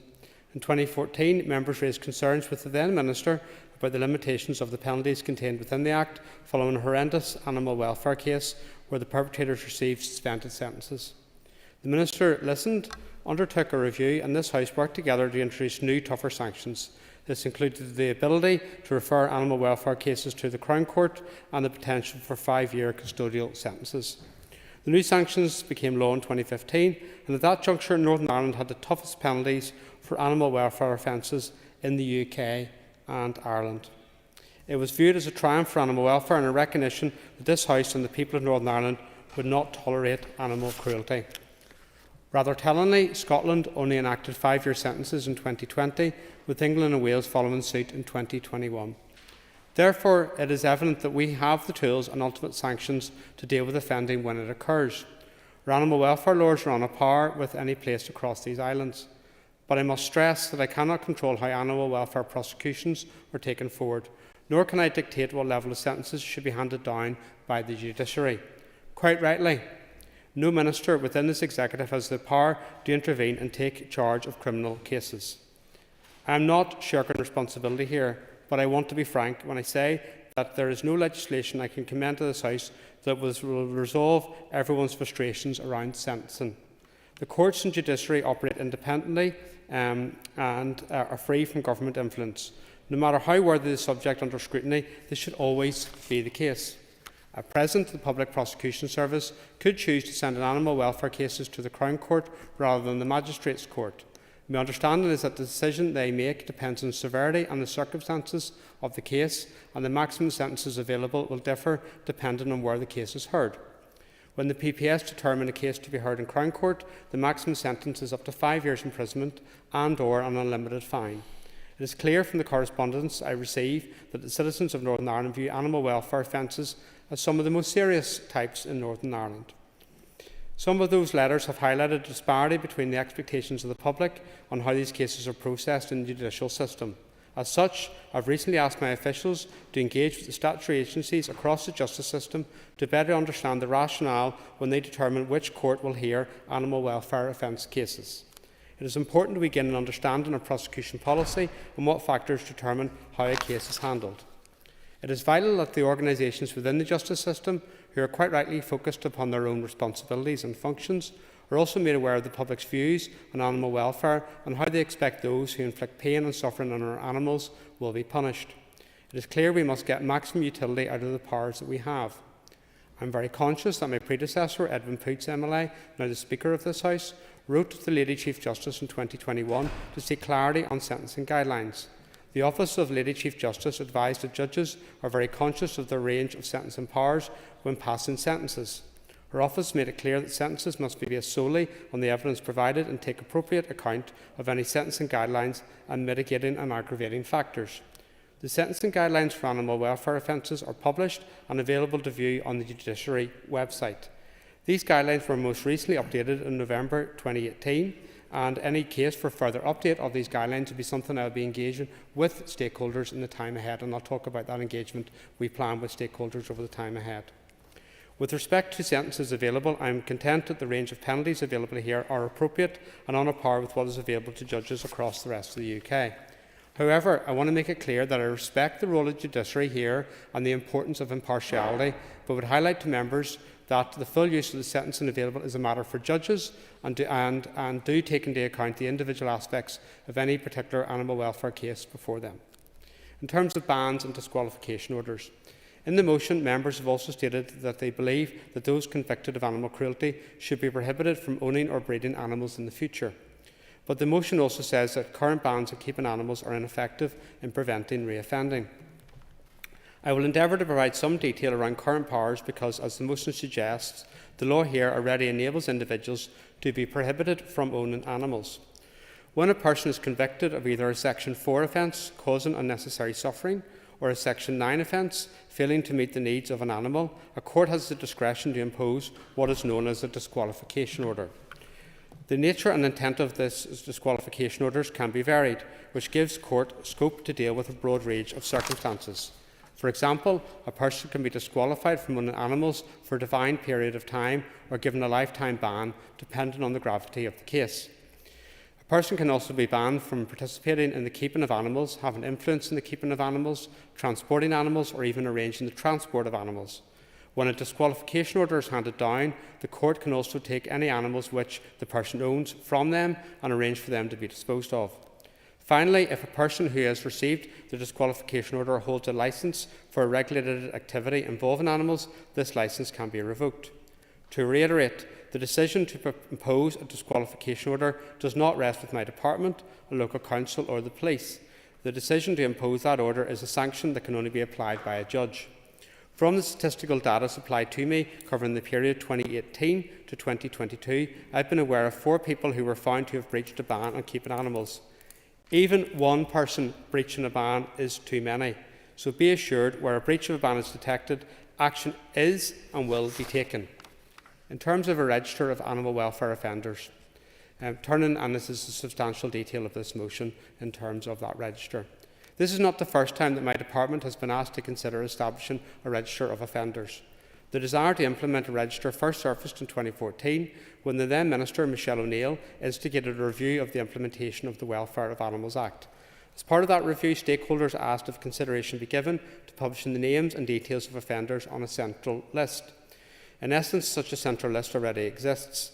Data on convictions is held on the Department of Justice's Causeway system and can be accessed via the Criminal Records Viewer, CRV.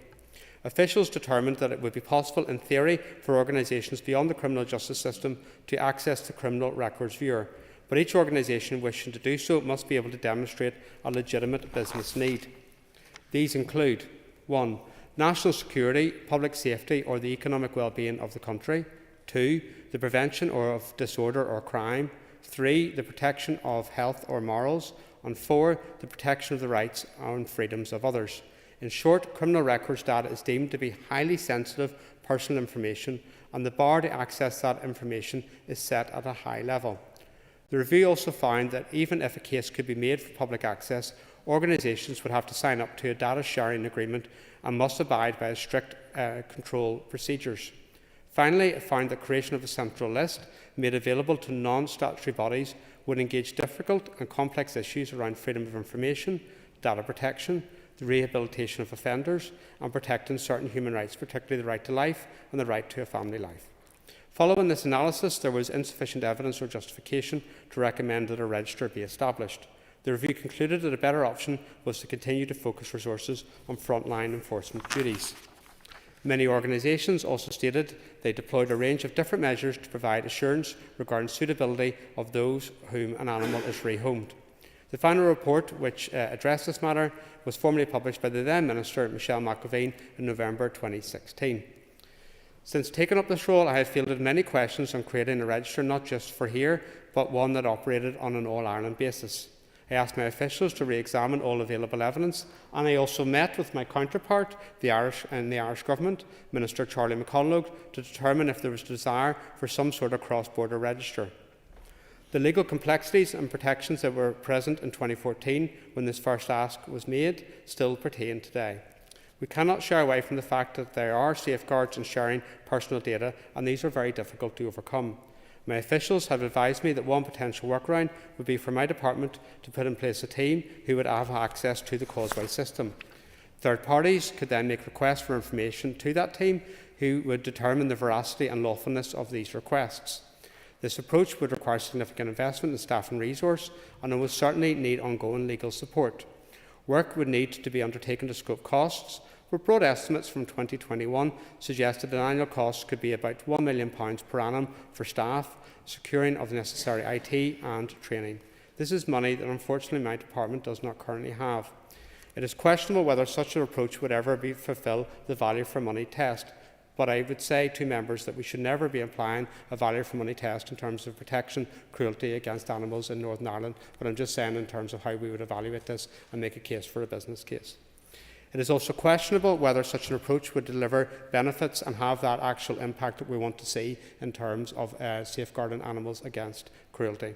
My officials also stated they had explored the possibility of a voluntary code where animal rehoming organisations and commercial pet shops would be required to get prospective animal owners to apply for a basic access and eye check.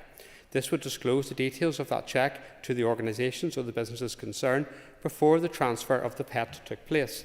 It was felt that this way forward could be implemented immediately once guidance is developed and could be operational within months. There would be no cost to the public purse or rehoming organisations and would allow access to all unspent convictions. Towards the end of 2022, officials engaged with the Northern Ireland Companion Animal Welfare Group to test the proposal. The Northern Ireland Companion Animal Welfare Group ruled out implementing the proposal as they believed, 1, it could lead to potential delays to rehoming pets due to the wait for the criminal record check.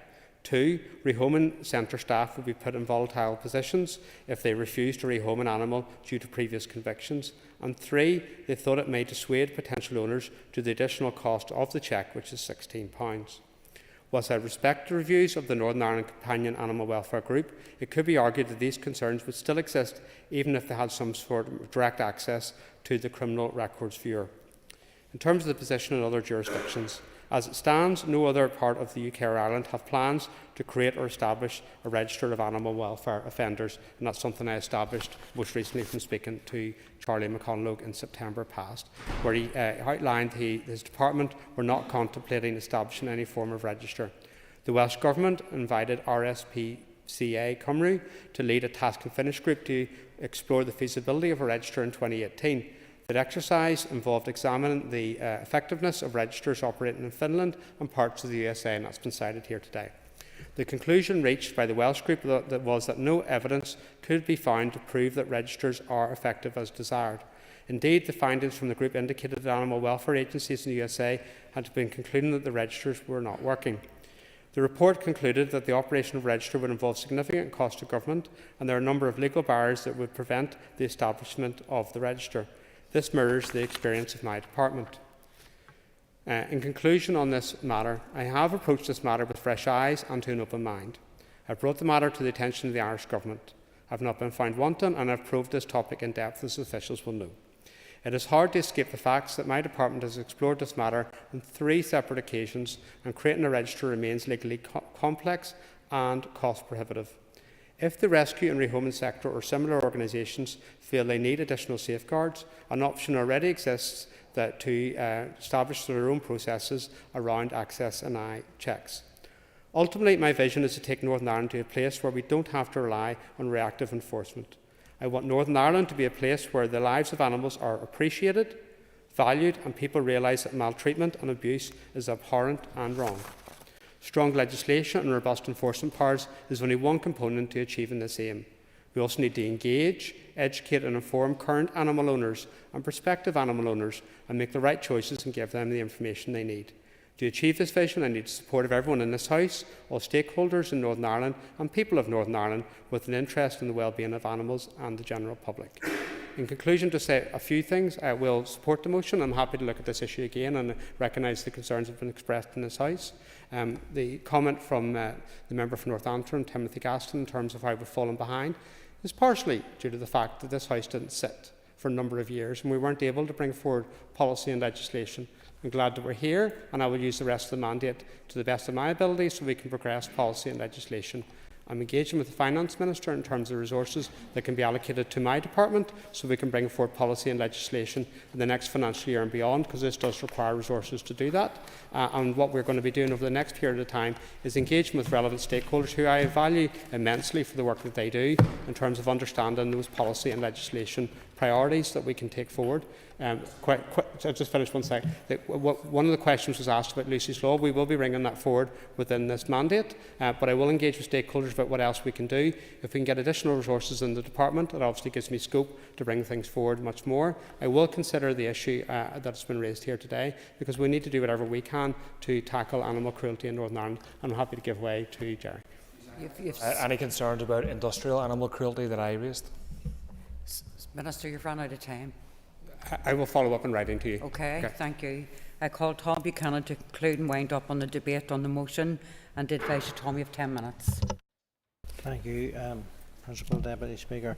I want to thank all who participated in today's debate. The creation of a register of animal welfare offenders is an essential step in the protection of our animals from the hands of those who treat them with such cruelty, inflicting untold pain on them, and in cases leaving them to die in some of the most horrendous circumstances. And I'm sure everyone around this chamber at some time or some stage has seen photographs and has seen videos of animals that have been in very, very poor condition.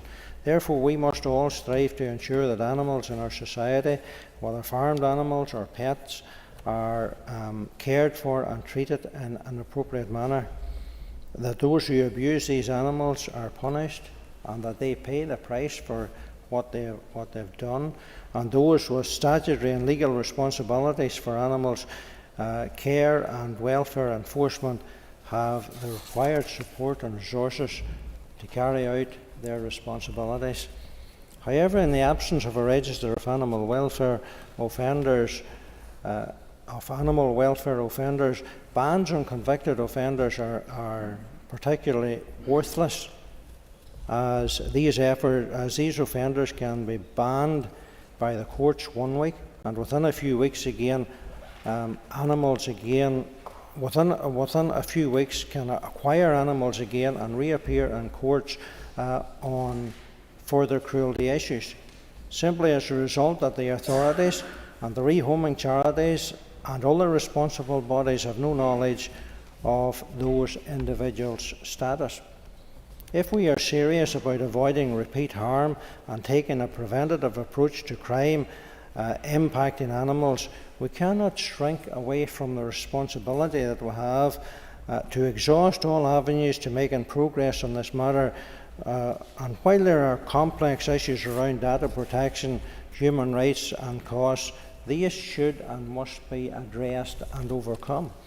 The lack of a central banned offenders register means reputable dealers and rehoming charities do not have access to the information required to vet individuals who express an interest in purchasing or assuming care for or rehoming an animal. It also results in police officers and animal welfare officers being unaware if a potential offender is banned from owning animals when investigating fresh complaints. Another approach we need to consider is that of raising awareness amongst our young people and educating them about responsible ownership and the value of animals, which should go a long way to rooting out this evil crime against our animals. But I do think that the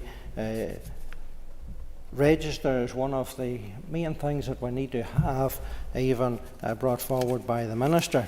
And just to focus on some of the issues that was raised around the floor today, my colleague in raising this issue spoke about the enforcement measures, that they need to be robust and effective. I think that is the big difficulty today, where these measures are not robust. They're not effective enough to cut out this problem that we have. She spoke of the disappointment of DERA cutting financial resources to council, and pointed out that in 2016 7 local councils called for the establishing of an animal welfare register, and how that this cut in funding will have devastating effects on councils seeking to carry forward their work on animal welfare issues. She also stated about the data protection and cited other areas throughout the world where such a register is already in place. Declan McAleer spoke of the importance of government agencies working together to address this important issue, and I think that is one of the key issues as well, that the departments all work together collectively to seek to address the issue that we have before us today. John Blair said that this was an issue that his party took seriously. Well, his party has the DERA ministry, and therefore the responsibility sits there. So let's see if the minister will now. Let's see if the minister now will take positive action on this particular issue. It's all very well to stand up in the House and say that they take this matter seriously, but let's see let's see what positive action will now be taken following this debate in this House today. Robbie Butler spoke of the SPCA proposals to strengthen animal welfare. And of course, the SPCA did bring forward proposals and raised their concerns about this and how that the Assembly should take note of these particular issues. Mr McGlowan supported the call for the Minister to move forward with the establishing of a register for those convicted of animal welfare issues. He spoke of the public petition that was brought forward to this House some time ago, and that it should be our key priority to ensure that a register is established and brought forward in order to protect our animals in our society. Anya Murphy spoke of the Animal Welfare Act of 2011 and how that more work was needed to strengthen that. The problems around data protection, the requirement for updated data on offenders, and that we must remain steadfast on protection of our animals. I think there's a clear message coming from right around the House today, that we all need to stand steadfast with regards to the protection of our animals. Joanne Bunting, my colleague, again spoke of that this was an issue that she was extremely passionate about, and about the bizarre position that there's no record of the people who are already banned from keeping animals, and that is where the downfall is. There's no record of those that are banned from keeping animals. And she spoke of work that was already done in the past in this House, and all that remains is for the Minister to pick up the mantle and progress with this register. And I think everyone around the House will agree with that today. It's up to the Minister now to pick up the mantle on the work that has already been done and to take this case forward. Sentences, she said, must be enforced, but it's impossible to do it with no register. And she said, let's get it done. Let's move forward now and get it done rather than paying more lip service to it. So while we have paid lip service to it today around this chamber, let's see now that it's going to make progress and we're going to get something done about it. And my colleague again, Stephen Dunn, spoke of the important role for the Department, the Council, the PSNI, and about a more joined-up approach. And I do believe while councils have their responsibility and other agencies have their responsibility, I believe it's up to the Department to give the lead in this, to give the lead to the councils, because we have 11 different councils, they're perhaps doing different things, but if the Department were to come out and give them the lead on it, and set the standard for them, then obviously the councils would be all taking the same approach to it. So again, there's a role for the Department here to do this. The inconsistent approach by the justice system and a stronger deterrent was required. And how those that have been been charged, if you like, that they must be held accountable for their actions. And again, he spoke of the love that domestic animals have, how many families across Northern Ireland have that love for the domestic animals. My colleague Philip Brett, again, a member of the all-party group on animal welfare, spoke about the animal cruelty, and those involved are a scourge in this society. And I think we'll all agree with that, that those involved in that are a real scourge, and that it's morally imperative that we as legislators put as strong a legislation in place as possible to stop this animal cruelty. And then when we come, the Minister did speak and set out the legislative process which currently exists, and where a breach is detected, he says action will be taken. And he wants to see this as a place where animals are protected and valued. Raised some concern again about the data process and the data protection that there is. But Minister, I would say today all those issues can be overcome. Where there's a will, there's a way. And if you're prepared to take this forward, then there's no doubt that a register for animal welfare cannot be brought forward to this House and supported here in this House. And therefore, I commend the motion to the House today. Thank you, Tom. The question is that the motion stamped on the order paper be agreed. All those in favour say aye. Aye. Contrary, if any noes? The ayes have it. The ayes have it. The next item of business is a motion from the opposition on raising awareness of the dangers of vaping amongst children. Clerk, please read the motion. That this Assembly recognises that the 2024 Northern Ireland Audit Office report on tackling the public health impacts of smoking and vaping shows an increase in 11 to 16-year-olds vaping, is concerned that children vaping in schools is detrimental to a child's health and educational outcomes, believes that greater awareness must be raised with children in schools about the risks of vaping, acknowledges that teachers and school staff must have the support and resources they require to raise awareness and inform children on the risks of vaping, and calls on the Minister of Education to bring forward a plan to end vaping in school grounds and to reduce the number of young people vaping.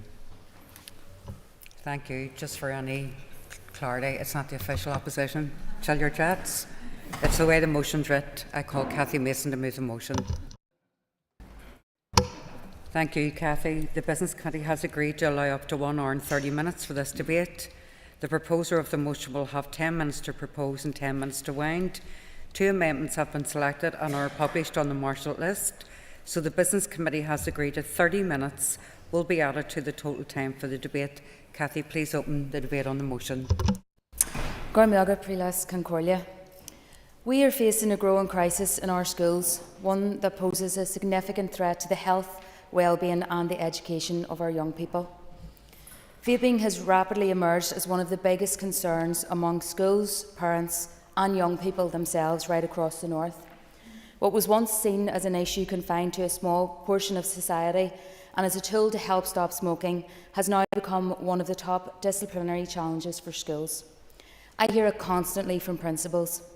Vaping on school grounds is becoming uncontrollable, and it is now one of the primary issues that they must deal with daily. I have sat in meetings with principals who have reached into their desk drawers and pulled out bags with hundreds of confiscated vapes. They have also described scenes of police vehicles and ambulances being called to school grounds, sometimes on a daily basis.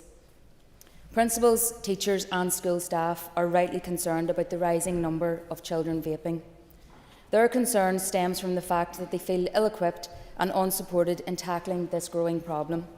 Staff are struggling to keep up with the scale of the issue, and they are doing so with minimal guidance and resources. The situation is untenable and it's unfair. Let me be clear though, the recent move to ban single-use vapes is a positive step. It shows a willingness to address the problem, but unfortunately it falls short in tackling the broader issue. The reality is that refillable and reusable vapes remain just as easily accessible as disposable ones. And in preparing for this debate today, I met with a range of public health experts, and it is clear that there are practical things that we can start looking at now that could make a difference. The Tobacco Retailers Act was introduced in 2024, and things have moved on so much since then, and we need to keep up. We could look at a new licensing regime for retailers who sell these products and get tougher on those who flout the law and sell these products to children. These devices are marketed with bright, eye-catching packaging, appealing advertising, and most concerning of all, sweet flavourings that are designed to attract young audiences. A study from the King's College London found that the colourful designs on vape packaging alongside enticing flavour options were far more appealing to young people. The most commonly used vape flavour amongst children is fruit, which 60% of young users are choosing. This tells us something important. We are not just dealing with an accidental issue here. Vape companies are deliberately targeting young people with their products, and this should alarm us all.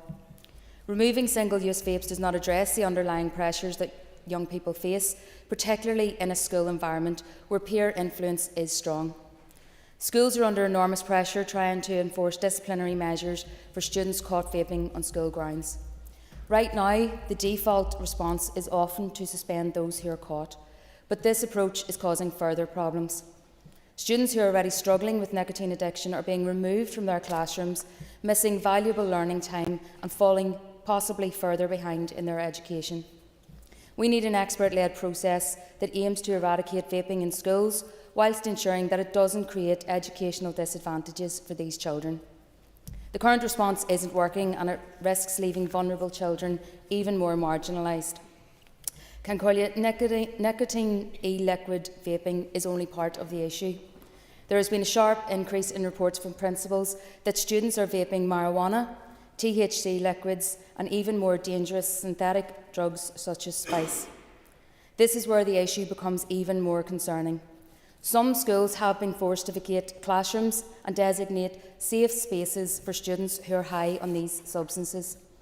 Just imagine the impact that this is having on the educational environment, not just for the students who are involved, but for everyone in the school.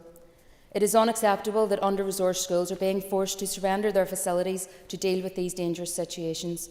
The educational and health impacts are profound. Not only are the students who are vaping these substances at serious risk, but their peers are also being affected. Children who witness a classmate being escorted out of a room because they are high on illegal substances can become distressed. Worse still, there are cases of students being spiked, unknowingly vaping substances they are unaware of. This is a serious child safeguarding issue that must be addressed with urgency. Principals are also being forced to take extraordinary measures. Some have had to close certain toilet blocks and supervise others to prevent students from using these spaces to vape.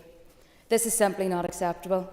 Schools should not have to lock down essential facilities or stretch their already thin resources even further just to combat this issue.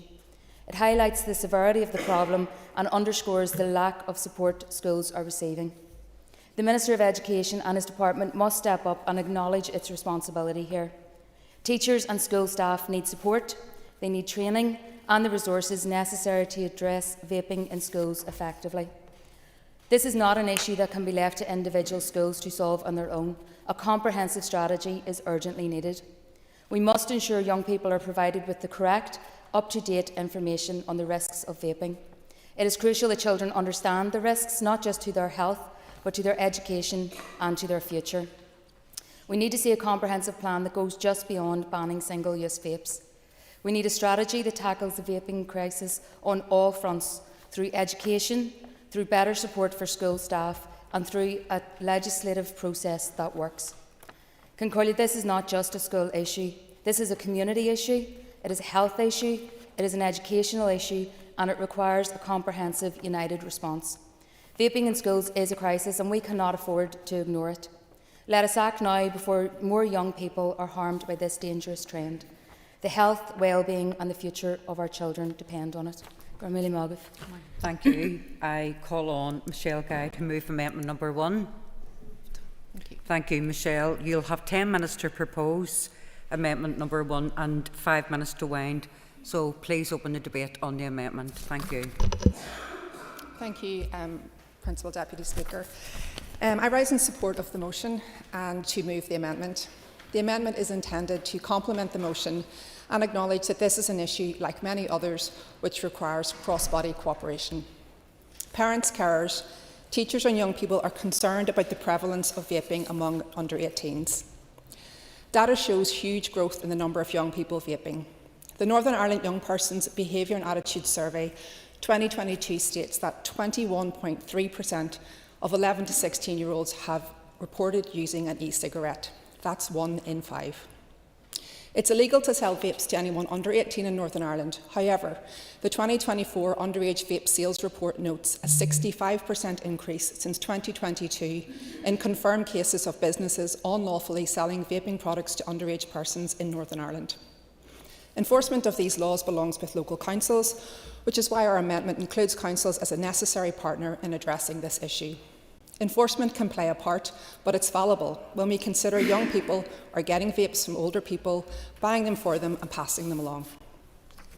An increasing counterfeit market, buying vapes online, or other access points for our young people who are being enticed by smart marketing, different brands and designs, and a huge number of flavours. It's clear young people are a key demographic, or arguably the key demographic, being actively targeted by these products. The idea that they exist solely for the purpose of helping smokers quit is long past credible. And in fact, there is an evidence base that vaping is now creating new young cigarette smokers, which is an an important distinction in this debate.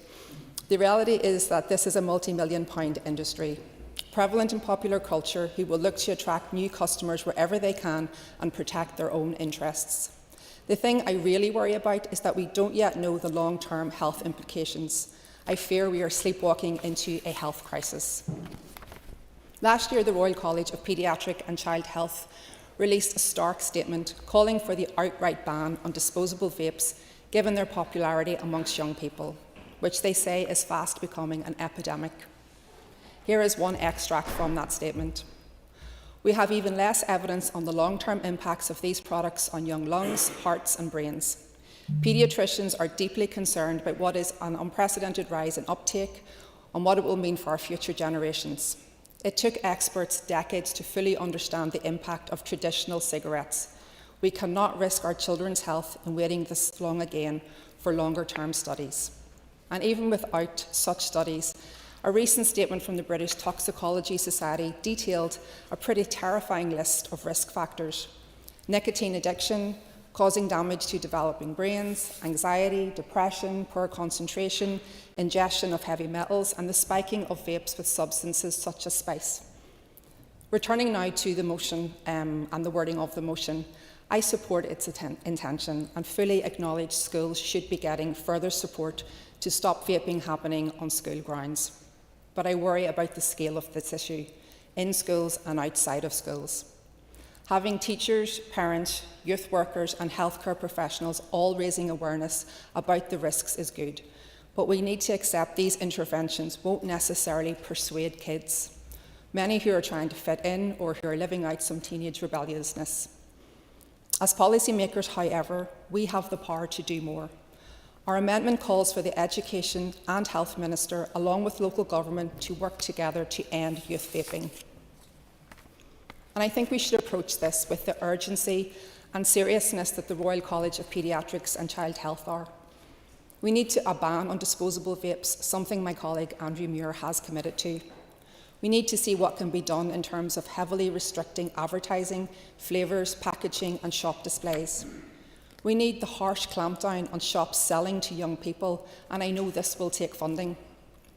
The introduction of age of sale requirements for non-nicotine vapes, which they already have in Scotland. The potential limiting of where can stock vapes, and of course, making support available to schools.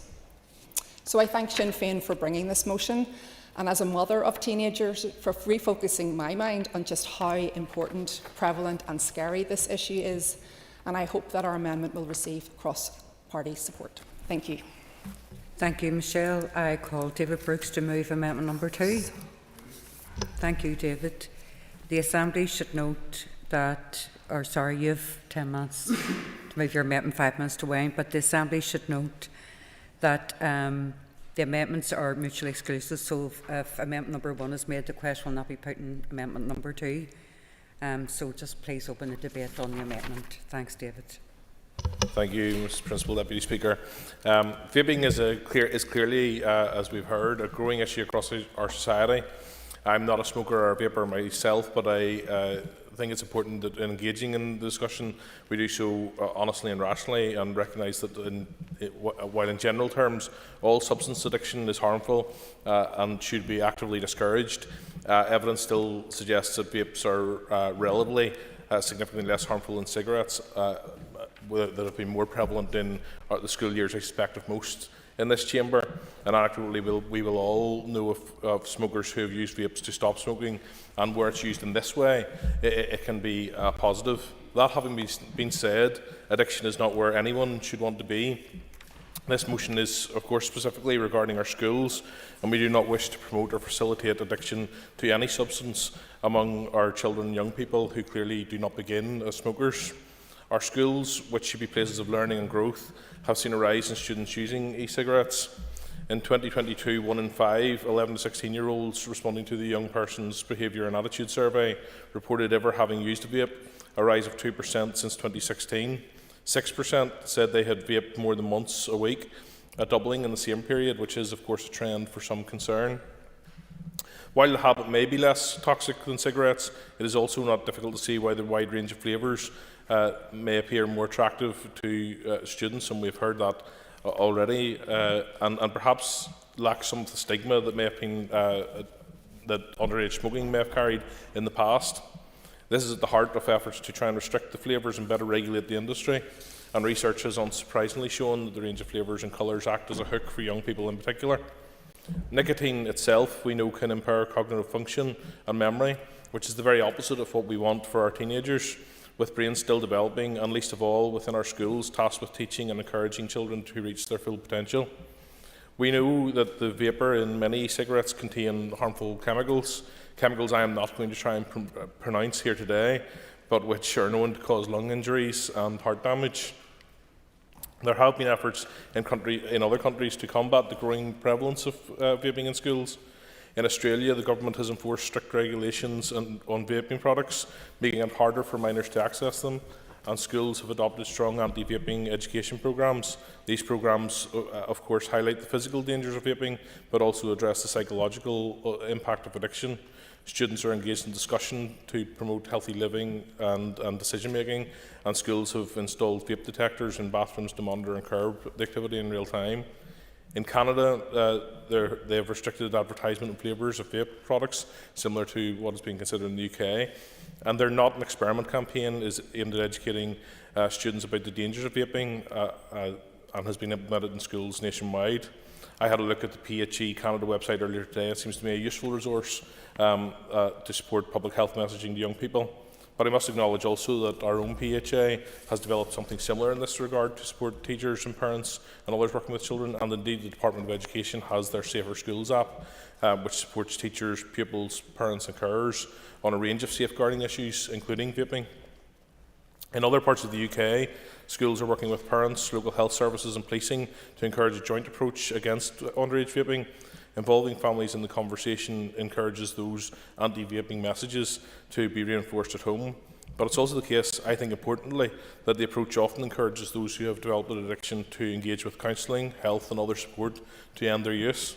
Clearly, there may be sanction as appropriate, particularly in repeated instances, but we would all want that to be proportionate, encouraging learning from mistakes and support for behavioural change where there is addiction.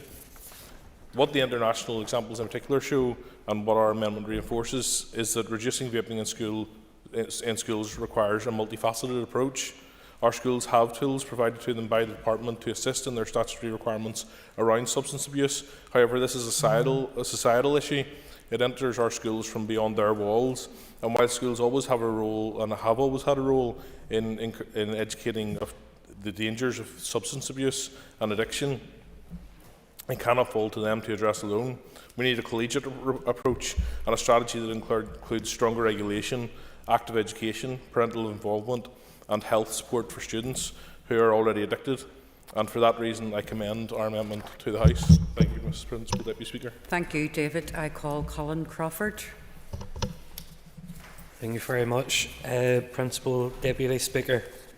And it's unfortunate that to many, vaping is often seen as harmless, perceived as fun and a trendy alternative to smoking.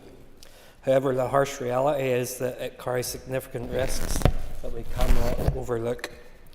Each year, countless young people are drawn into the world of vaping, believing it to be safe and a fashionable choice.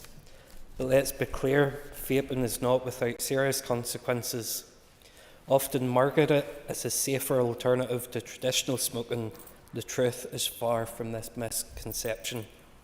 In recent years, we have witnessed a drastic rise in the popularity of vaping among our young people.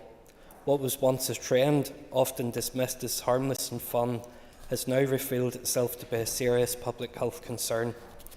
Research has shown that nicotine is particularly detrimental to the developing brains of our children and teenagers, potentially leading to addiction, reduced impulse control, diminished attention span, and increased risk of mood disorders. Youth uptake for vaping has doubled since 2023 from 3.2% to 7.6% due to how accessible, attractive and relatively cheap single-use disposable vapes are. Schools are also aware of the impact vapes are having, with many now having to install vape detectors to discourage young people illegally vaping on school premises. Furthermore, there are growing concerns that illicit substances and vapes found on school premises, and currently there is a lack of legislation to support schools and local authorities with how they deal with this matter. The Audit Office report has highlighted the concerns around smoking and especially vaping. The report found that there are 2,200 smoking-related deaths per year in Northern Ireland, with increases in smoke-related diseases such as lung cancer, premature heart failure and strokes, as well as around 35,000 smoking-related hospital admissions recorded annually. Therefore, members, it is essential that we look at ways of discouraging people from starting to smoke to help continue to reduce overall smoking prevalence in Northern Ireland. Short-term research has shown us that vaping has a magnitude of health implications for young people under the age of 25, but especially those under the age of 18. Nicotine is a highly addictive substance, often found in vapes, and can cause serious damage to a young person's brain development, impacting their learning, memory and attention. With many studies still ongoing, it will be interesting to see the long-term effects vaping can have on individuals.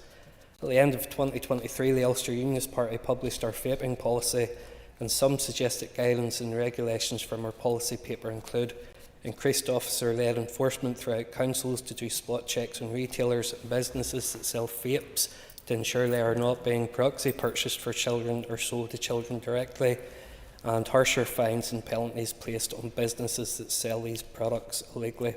Mr. Deputy Speaker, in closing, I urge each of us here today to take this issue to heart.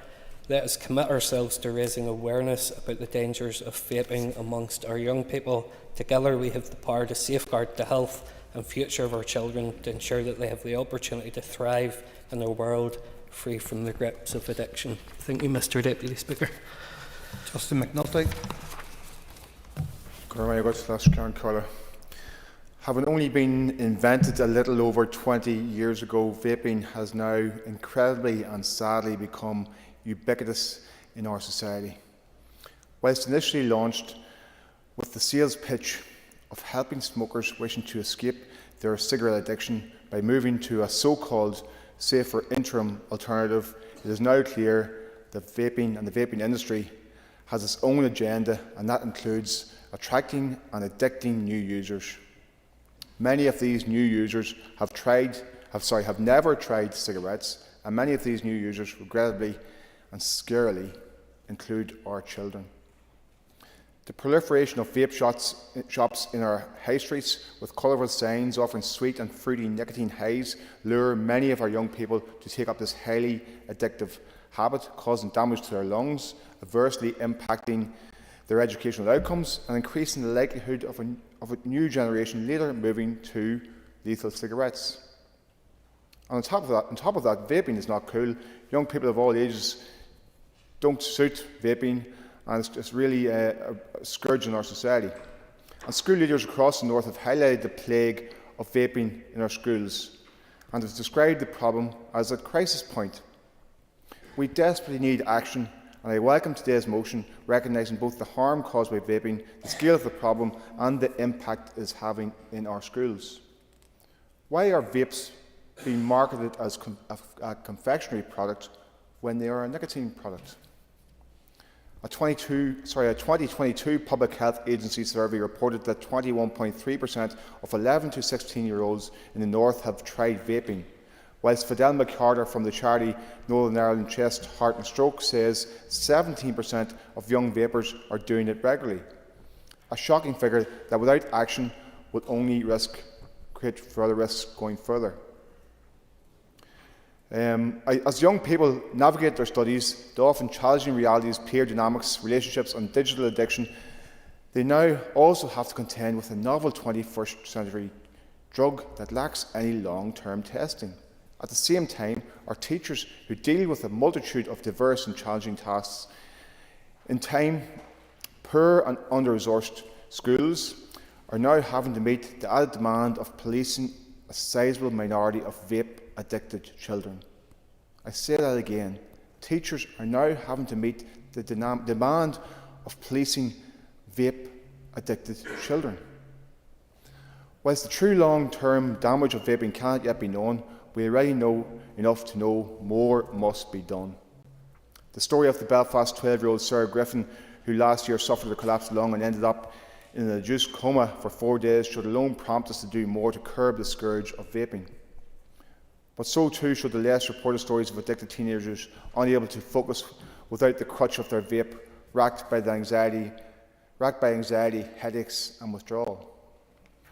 Today we look back at the history of cigarettes, the mass advertising, the glamorisation, the societal omnipresence of a drug we now know to cause premature death to the majority of users through use as intended. We do not want to be looking back in another 30 years seeing the same thing with vaping, regretting that we did not do more. Whilst it seems credible that vaping is significantly less dangerous than smoking traditional forms of tobacco, it is not without its health risks and should never be allowed to be used by our children. Our teachers and school leaders have already many challenges to contend with, and the modern iniquity of vaping is something that we must urgently reckon with.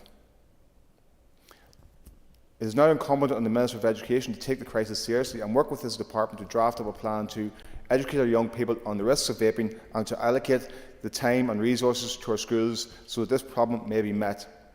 However, I would like to also say that it's not only the responsibility of the Education Minister to tackle this crisis, nor should it be the sole responsibility of our teachers to have to police the problem. And I would suggest the Department of Health, as well as the Department for Economy and the Department for Agriculture, Environment and Rural Affairs, also look into how they can play their role in supporting and collaborating in drafting of any future policies that may help to prevent our children and young people succumbing to this highly addictive drug. And the littering and the damage to our environment is another big aspect of vaping which has to be dealt with, and the dear Minister should be addressing as also. Gurma Yogat, Count Horror. Deirdre Hargey. Thanks very much, and thanks to everybody just for taking part in the important debate and for the Minister being here as well. And as has been said by most around the room, vapes and e-cigarettes are still being researched to fully understand the implications, and obviously as we're moving through we can see those implications in our communities and importantly in our schools as well. But we do know, and from the health research that is being done at the moment, that they are highly addictive, and as has been previously said, over 1 in 5 11 to 16-year-olds have tried them. We know that this isn't unique to this place, it's indeed a global issue that we're all grappling with in terms of the increased usage of these devices by our children and young people. And indeed, there's been many questions in terms of how these devices are being marketed, the packaging, the flavour, in which many believe are there to entice and attract young people to use them. And it is highly concerning that given the recent health advice that children should not be using vapes, often we're now finding children using vapes who have never smoked, and they're just going straight on to vapes, and that is a concerning development. I think what's also concerning, particularly amongst children and young people, and what we are seeing in many schools, is the use of illicit substances which are synthetically made in factories, and we know from other illicit substances that they are higher in potency and also that they can't be verified in terms of the safety and in terms of the impact, or indeed in terms of the substances that are going in and that are ultimately our children and young people are inhaling. This is leaving some young people having to be admitted to hospital for treatment, and our concern would be that we would start to see potential deaths because they don't know what they're taking, they don't know what's involved in them, and importantly, they don't know the potency and the levels that are contained within these. I think it is fair to say, and it's been reflected, that this is a societal issue. There's no doubt about that we must firstly look at it in terms of the health implications, how issues around trauma, social disadvantage are playing in to this overall issue. And of course, for that reason, we must ensure from a prevention point of view that there is a cross-departmental approach, that we're looking at the intersectionality of these issues. So of course, it's right the Education Minister's here, but we do need to understand what engagement he's having with the Health Minister, and importantly also with the Justice Minister as well, to take a rounded view of all of these things. and importantly what we're doing to build that support and to build that capacity at a community level, because we are increasingly hearing the frightening stories from parents, from communities, but as was said by the proposer, by many principals who are now having to deal with these in a school environment, something they probably never thought they'd had to deal with, and now they do. So again, I would, in the course of this debate, ask what engagement the Minister is having across those other departments, what support and advice is being given to principals within that school environment, and also to implore around what capacity and support schools can be given to have that wider engagement with the local communities. And I give one example in my own community in the Market area. 2 weeks ago they launched a community toolkit called the Amplify Toolkit, which was looking at how they build healthy communities. It was looking how they tackle substance use and trauma at a community level, working with Queen's University's Community in Place, the local community organisation, but importantly the school. And one of the key issues is the school struggles as to how they can be supported, how they have the resources to engage in these important conversations that are taking place in that one community, as an example. So again, I would just give that example to the Minister. I would ask him to look at the Amplify project, because that is one that's very much being led by children and young people in that community. It's one that the schools in that vicinity want to engage in, and I think it's one example that the Education Department could lift and could potentially use with the support of Queen's University as a local learning institution that is looking at these issues in the broadest sense. So again, I welcome the debate, and I'll be keen to see the response from the Minister. Thank you. Kelly Armstrong. Thank you, Deputy Speaker. I'll be very honest, I'm not on the Education Committee and I'm not on the Health Committee, but I speak today as someone who has had a child that went through the education system, and also as a member of a couple of boards of governors. And what I have to say is vaping is a pandemic that is sweeping through every school in Northern Ireland, including, unfortunately, some primary schools. I believe that the Education Minister is not the only person that is responsible for getting rid of this absolute plague, as others have called it. There are things that need to be done, and that's why I absolutely think that the amendment that Alliance has brought forward today in mentioning councils is vital. And the reason why I say that is because a bus stop, one of the main bus stops in a rural village in my constituency, is right beside a local ice cream parlour. And the ice cream parlour tells you about honeycomb ice cream and chocolate ice cream, and then it goes on to list fruit vapes on the window. This is a shop that is targeted completely at children and families. It's beside a bus stop, it's across from a primary school, it's round the corner from another primary school, and it is openly displaying the sale of vapes. The shop is targeted to children, but the shop is selling vapes. They're not hidden behind a screen. The flavours are all wonderfully exciting and all brightly coloured. It's an absolute disgrace. So I believe that we do need our councils to step forward and to take as part of their role in stopping cigarettes being sold to under 18s to look at the vaping and what's happening with vaping. There also has to be a question with the Department of the Economy about those types of shops that are selling sweets, selling confectionery, to say to economy, right, we need to change this. Get the licensing sorted out, and we need to stop this sale or promotion to children from happening. There's even, and it's not just vapes, there's even others that are selling sunbeds and sweets at the same time to children, all targeted near schools. So I think for the Education Minister's point of view, there does need to be cross-departmental consideration on how we can end this, because vaping is not good. And while many people do say that people vape in order to get off cigarettes, it is not good for a child when they're full of synthetic rubbish, such as spice, that has been such a terrible blight on some of our schools across Northern Ireland. Those schools have children who have had to be taken to hospital because they have used spice in those vapes. But I am aware that there are some schools that have had to take very drastic action in order to control the amount of vaping in their schools, and they're applying for things like additional smoke detectors, but these are vape smoke detectors in order to identify where vaping is happening around their buildings or outside. What I would love to see is the Department of Education investing in those types of smoke detectors to assist our teachers and assist the boards of governors and assist the classroom assistants to finding out where children are actually taking those vapes and where they're using them. I know that some schools have invested in glass panels in the access doors to toilets, not in the toilets, but access doors to toilets, so that they can watch inside those private spaces to make sure that nobody's vaping, because it's not just dangerous for the person who's vaping, it's also dangerous for the other young people who are around that. I have to say that I would love it if there was a very clear communication that goes out from the department to all schools to ban parents from vaping at school gates. There are far too many parents or people who are collecting children who are vaping at school gates. We don't want smoking there, we don't want vaping there, we don't want children to think that this is a normal habit.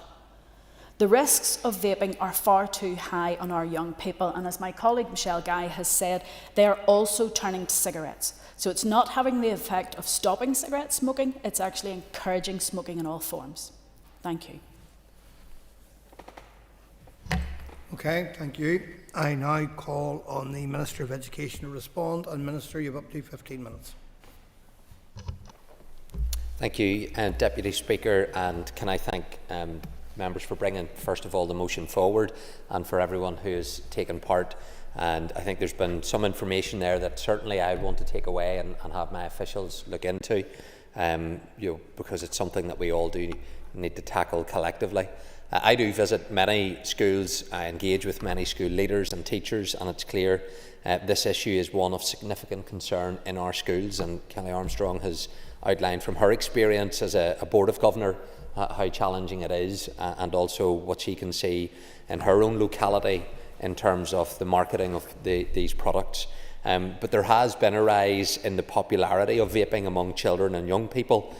So members have rightly raised the issue that this was at one point talked about as a substitute and a way to get people off smoking cigarettes.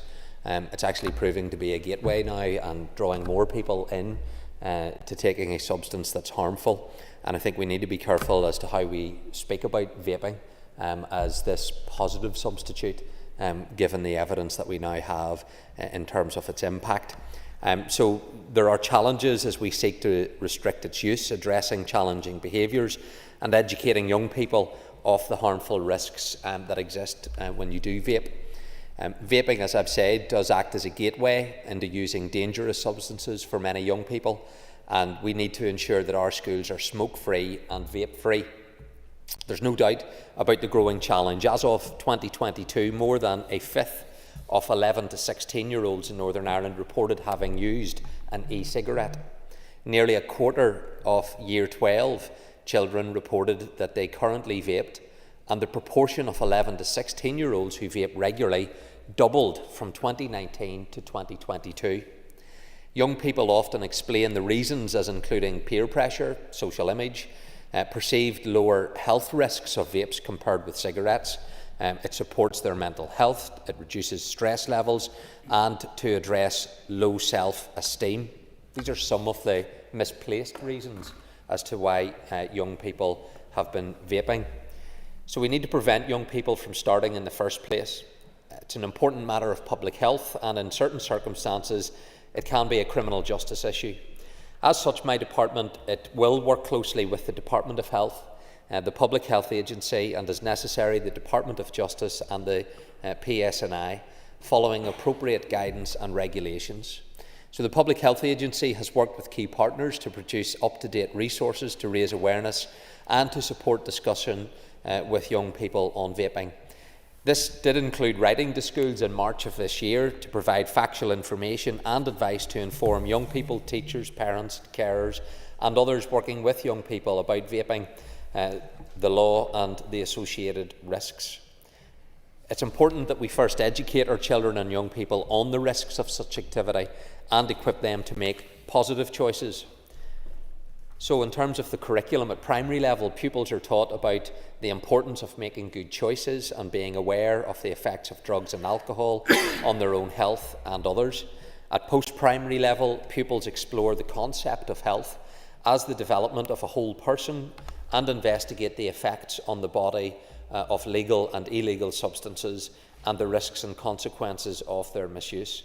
Schools also have the flexibility to work directly with external organisations such as the PHA and the PSNI to provide learning opportunities in the delivery of these important aspects of the curriculum. Furthermore, all schools are required to have a drugs policy in place, and SIA has published drugs guidance for schools in Northern Ireland. So as a department, we'll continue to address these issues as part of the statutory curriculum. We also have a duty to safeguard our pupils from harm. A school's safeguarding and child protection policy should link to their drugs policy and include the requirement to notify the police in relation to an incident relating to illegal substances. The Department's Safer Schools Northern Ireland app provides guidance and support for teachers, pupils and parents and carers on a range of safeguarding issues, including vaping. We also need to promote positive behaviour in our schools. So there's a statutory duty on schools to have relevant policies that set out the behaviour requirements of pupils. Most schools will set out the sanctions that they would impose regarding vaping in school through their behaviour policy. It's important, however, that we always give young people the opportunity to learn from any mistakes and then to develop as individuals. The Department's guidance entitled Pastoral Care in Schools Promoting Positive Behaviour that sets out how a school should develop a discipline and positive behaviour policy using a whole school approach, including consultation with pupils and parents. So turning to the focus on the particulars of the motion that's been brought forward today, the alarming rise of vaping amongst children and young people is a concern that we all share. This is an issue that goes beyond the school gates, which is reflective of the wider societal issues that education cannot resolve on its own, and which impacts on both the health and educational outcomes of our young people. It is therefore a matter that requires a collective effort. First and foremost, we must acknowledge the undeniable evidence vaping poses a serious risk to a child's health. What might be marketed as a safer alternative is in reality introducing harmful chemicals into young bodies that are still developing. We are witnessing the impact of this trend unfolding in our classrooms, hallways and the school grounds, where more and more children are being drawn into this harmful behaviour. This is not only detrimental to their physical well-being, but is also distracting them from their studies. It affects their concentration, their attendance, their participation in school life, and ultimately it impacts on their educational outcomes. Teachers and school staff, they play a critical role in this effort. They're on the front lines, seeing firsthand the detrimental impact that vaping is having in our schools, but they cannot tackle the issue alone. It's essential that we provide them with the support and resources they need to raise awareness and inform our children effectively. So we need a comprehensive and collective approach to addressing vaping in schools. As set out, I believe it's important that we educate our young people on the risks of vaping and equip them to make good choices. We safeguard our young people and improve their emotional health and well-being. And we have clear policies and procedures in place to promote positive behaviours in our schools. We also need to consider the wider context. So, Deputy Speaker, in October of 2023, last year, the UK government announced its intention to create a smoke-free generation in England by stopping children born on or after the 1st of January 2009 from ever legally being sold cigarettes. The key proposals in relation to e-cigarettes, which are more commonly known as vapes, included restricting flavours, plain packaging and bans on point-of-sale displays. There are already similar measures in place in relation to tobacco products. And I'm aware that there's a significant amount of work by officials in the Department of Health to secure a legislative consent motion in respect of Northern Ireland's inclusion in the proposed Tobacco and Vapes Bill. However, the bill fell on the dissolution of the Parliament following the calling of the general election earlier this year. The King's Speech has outlined the need for a new bill on the matter to introduce progress smoking bans. My officials then will continue to work with the Department of Health and PHA colleagues as they progress work to stop a new generation from becoming addicted to nicotine or other substances. And I believe that the majority of people in Northern Ireland and the majority of colleagues here in this chamber are in agreement that we must do everything that we can to protect young people from the harmful effects of vaping. So in closing, I would echo some of the key public health messaging on this issue. Vaping is not for children or young people. Vaping is not harmless. The best thing you can do for your health is to be smoke-free and vape-free.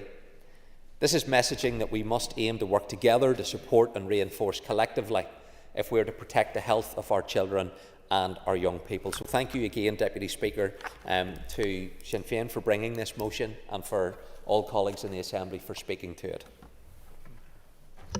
Minister, thank you for that response. I now call Peter Martin to wind on the amendment, and you have up to 5 minutes. That's Amendment 2. Thank you, Mr. Deputy Speaker. I think the greatest struggle I'll have will be reading through this handwriting for the next 5 minutes, but I'll certainly do my best. In summarising the debate, which I, like my colleague, has just thanked Cathy Mason for bringing, I think it's been a really interesting debate. I think it's been a very informative debate for everyone in the chamber, and I think it's been very useful to actually highlight it, obviously, in the Assembly. And I'll just summarise a few of the arguments and then make some closing remarks. The proposer of the motion highlighted that a licensing regime for the selling of vape products could indeed be useful, and then went on to highlight the measures that principals were having to take to reduce vaping in schools. The proposer of the amendment, Michelle Guy, stated the fact that we heard quite a few times this afternoon that nearly 1 in 5 of 11 to 16-year-olds have used a vape, and also then went on to suggest that vaping could indeed be a gateway to smoking cigarettes. My colleague David Brooks, who proposed Amendment 2, stated that reducing vaping in schools required a multifaceted approach, and that in fact parents, teachers, and also the PHA all have a role to play in trying to bring a solution to the motion that we're talking about today. Colin Crawford highlighted quite a number of the dangers of smoke-related illnesses, and called on the Assembly, and I think this has been done today, to raise awareness on this particular issue. Justin McNulty said that schools were at crisis point and that there was incredible demand on teachers to meet the challenges of vaping in schools. Deirdre Hargey said that the research on vaping is still out, and as such we don't know how safe, I suppose, or dangerous it actually is, and that now there's evidence to say that children who have never smoked are actually going straight to vaping. Kelly Armstrong highlighted a shop and made the very important point of the proximity that normal products that kids would want to buy, such as ice cream and sweets, that's certainly what my kids buy a lot of, and vapes were in such close proximity, and the dangers that very legitimately presents to children who are going there for other products. And she also highlighted that the Department of Economy has a role to play, and that this is indeed a cross-departmental issue. And then in response, the Minister said that vaping can act as a gateway to other drugs and other drugs use, that all schools should be smoke-free and vape-free, and that this indeed is an important matter of public health. All schools should already have, and I would imagine they do have, a drug policy in place, that this is indeed an issue that goes well outside the school gates, and that has been reflected on by, obviously, the speakers here today, and that any approach to this issue should be both collective and comprehensive. Mr. Deputy Speaker, just in closing off the summarising arguments for Amendment 2, I would commend this to the House. I believe that Amendment 2 not only covers off and respects everything that is in the original motion, it's a very important motion, as has been stated, but then also covers and includes this cross-departmental model that we have heard so much of in this debate in this chamber this afternoon, and also, and I think very importantly, includes the very clear DOH and PHA responsibilities. It's not really, my view is, it's not really just a matter, and this has been reflected by speakers across this House, for the Department of Education, but these words cross-departmental, and nearly every department, I think, has been mentioned at some point of this afternoon. So, Mr. Speaker, I would commend Amendment 2 to the House. Thank you, Mr. Deputy Speaker. Thank you. And I now call Danny Donnelly to wind on Amendment 1, and you also have 5 minutes. Thank you, Mr. Deputy Speaker. I rise to wind on the amendment brought by myself and the Alliance Party colleagues. I thank Sinn Féin members for bringing this motion today, as well as the DUP members for their amendment, and we are content to support all three. Our amendment introduces a single change to the original motion. In addition to the Minister of Education bringing forward a plan to end vaping in school grounds and reducing the number of young people vaping more broadly, we also want to see the Minister of Education working with the Minister of Health and local councils in the development of such a plan. The dangers of vaping have been well heard here today, and they are becoming increasingly apparent, particularly among young people. There is a role for vaping as part of a smoking cessation plan to help long-term smokers quit, but this should not be relevant for children and young people. As mentioned earlier, as referred to, there is an emerging evidence base suggesting that vaping can serve as an introduction to nicotine, and that vape users are more likely to take up smoking than non-vapers. Research conducted by the Asthma and Lung UK highlighted that over 80% of young people in Northern Ireland are concerned about the growing use of vaping products and their use in their schools. Other issues raised by young people include the issue of environmental waste, which is a consequence of disposable vapes, which my party colleague, the DAERA Minister, is addressing, the marketing and promotion of vaping products to young people, and the lack of knowledge about the long-term effects of vaping. Some of these concerns were intended to be addressed by the UK Tobacco and Vapes Bill, which I am hopeful will be progressed in this new parliamentary term.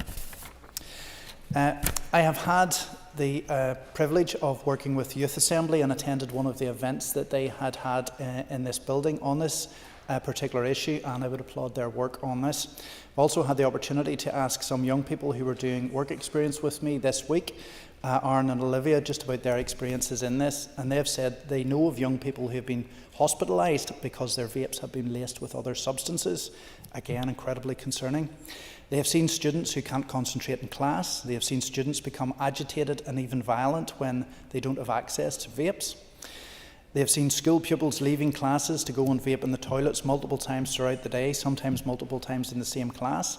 This is bad for these children who are harming their own health and losing their time in classes, but also making the bathrooms full of clouds of vape, which will impact other students.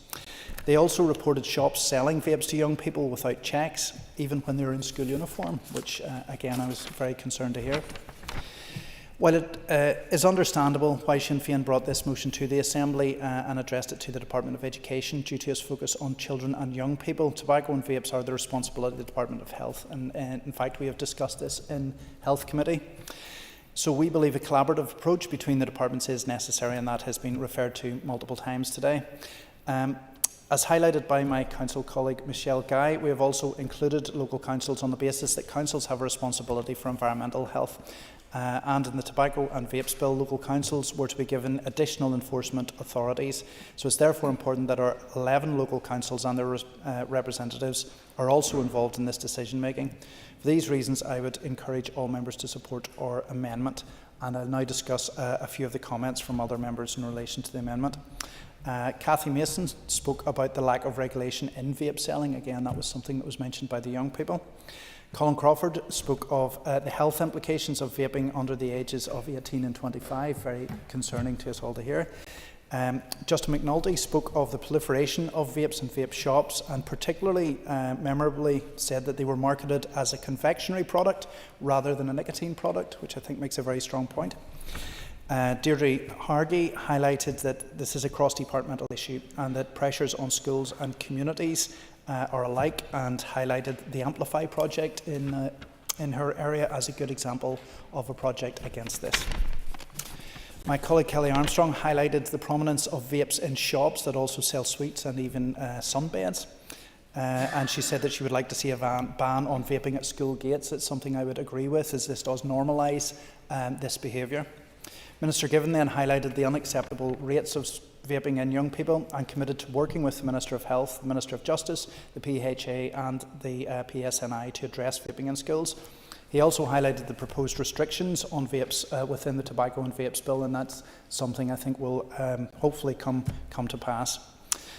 So I hope that members will be able to support our amendment today, and thank you, Mr Deputy Speaker. I now call Ardea Flynn to wind on the debate on the motion, and you have up to 10 minutes. Nugget alas can call you, and I suppose just to say, Danny and Peter, I think have already given very thorough accounts of the comments that's already been made by the members. So I don't want everyone to sit through that for a third time. But thank yous for that, and all the comments have been very helpful. And I suppose just what I will say is, in a quick summary, some of the words that were sort of repeated throughout people's remarks were around crisis, were around an epidemic, were around a scourge in our society, an absolute plague, significant concern. So I think just to say clearly, everyone takes the issue very, very seriously, and everyone's obviously very concerned about it. So, but again, thanks to Danny and Peter for doing the summarising. And I do welcome the opportunity to speak and to wind on the motion that hopefully will go some way to, I suppose what it's all about is reducing the amount of young people who are currently vaping or who might consider doing so in the future. And again, the crucial issues that have been addressed by all members throughout today's debates has covered in terms of the education system in particular, and what accountability should rest there in terms of how they can tackle this growing problem, specifically within the school estates on the school grounds, and then in terms of the health system and what role the Department of Health can play to try and reduce the numbers of young people that are vaping. And we've heard about some of the legislation that might hopefully be passed in this Assembly in terms of putting a ban on smoking and on some of the vapes. And then last but not least, in terms of the justice system, the police and the local councils and what responsibilities they have in terms of the manufacturing and the selling of vapes, including the illegal vapes, which, as we know, can contain very, very harmful, potentially life-threatening substances and drugs. So if any young person or school student is watching today's debate, and I doubt there's many of them, but there is still 2 up in the gallery that's on work experience, you're more than welcome.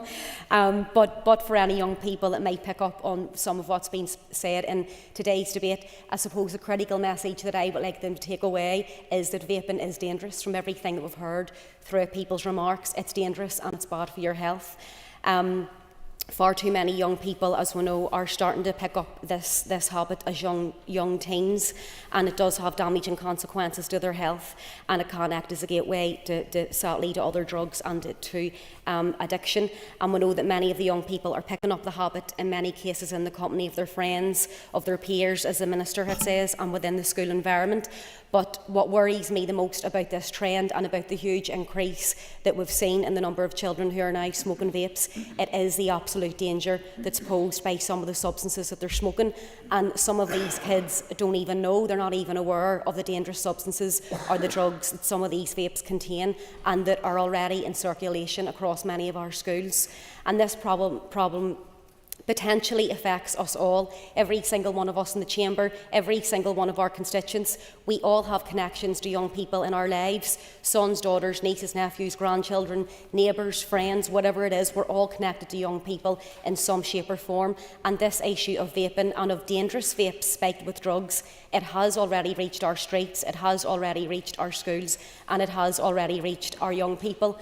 The PHA warned the public earlier this year, I think it was back in April, that spice drug use was now all too common here in the north, and parents have already been urged, thankfully they've already been urged to talk to young people about the dangers of vaping unknown substances, especially that spice that some of the vapes are containing. And again, just in terms of the use of spice, it mimics the effect of cannabis. It can come with serious side effects, which can include nausea and mood swings, as well as a loss of muscle coordination. And around these synthetic cannabinoids, they're relatively new, and a lot of the evidence is still being gathered, but the Public Health Agency have already alerted us to the fact that people can have severe reactions after using them, and I don't know if that's really out there within the general public, especially out there among young people, and that using these drugs with vapes could make them even more unsafe. And we already know that this spice is now available as a liquid form and that it is being used in e-cigarettes and in vapes. So regrettably, there is also a demand for this drug locally. But what is most worrying for us all is that children and young people are accessing these vapes containing this drug. And again, I know these issues, of course, are much, much broader than the education system and what the Education Minister can do to tackle the problem. It comes back to the justice system, to the police and to any other avenue that we have to try and prevent and to stop individuals who have found a way to exploit and to put children and young people in danger by putting spice oil into these vapes. And I'm glad also to see that the PSNI has already, the local neighbourhood teams have already been doing some outreach, visiting local schools and trying to alert them to the dangers of the vapes, particularly with the drugs that's contained within them. The PHA, again, just in closing, have encouraged parents and guardians to talk with their children about the dangers of vaping, potentially dangerous unknown substances, but unfortunately we are hearing reports of primary school-aged children vaping, so it is happening, and it's actually happening at that very, very young age in some circumstances. And I am even dealing with families just locally, and not just from West Belfast, from across, but I'm dealing with a couple of families who have already been impacted by this, and kids who have been taken out of school, that can't go back to school, and sadly in one case a child that is actually in the throes of addiction as a result of getting the spice in the vape. And again, maybe just to alert the Minister, I do think it's important to point that Deirdre made around that pilot project. I don't know loads about it myself, so I will go away and research it, but that Amplify project, if there is already community toolkits that might work, do you know what I mean, that we could maybe use for other areas or other communities. So again, just to close and to finish my remarks, the public health advice that has been put out is completely correct. It's been put out to parents and guardians in stating, do not wait until a parent or a guardian perceives there to be a problem, but actually start thinking now about prevention and early conversations with your children and your young people. And I just think the same advice should apply to this Assembly, to everybody in this chamber and to all of our executive departments. Please do not wait. What are we waiting on? Are we waiting on more hospital admissions, or are we waiting on a death? We know that it's a problem. We know that it's impacting on young people. It's reached young people. So what are we going to do to try and tackle it? And hopefully if the motion's passed here tonight, everyone can chip in and do their bit to make a difference. Thank you. Members, thank you. Before I put the question on Amendment 1, I would remind members that if it is made, I will not put the question on Amendment number 2. The question is that the Amendment number 1, standing in the names of Michelle Guy, Nick Matheson, Connie Egan and Shannon Mulholland, be made. All those in favour say aye. Aye. Contrary, no. I think the ayes have it. The ayes have it.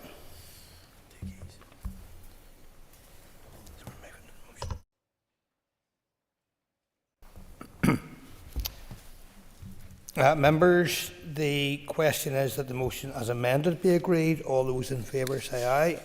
Aye. Contrary, no. The ayes have it. The ayes have it. Thank you. Members, to take the raise for a moment until we move on to the next item.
Okay.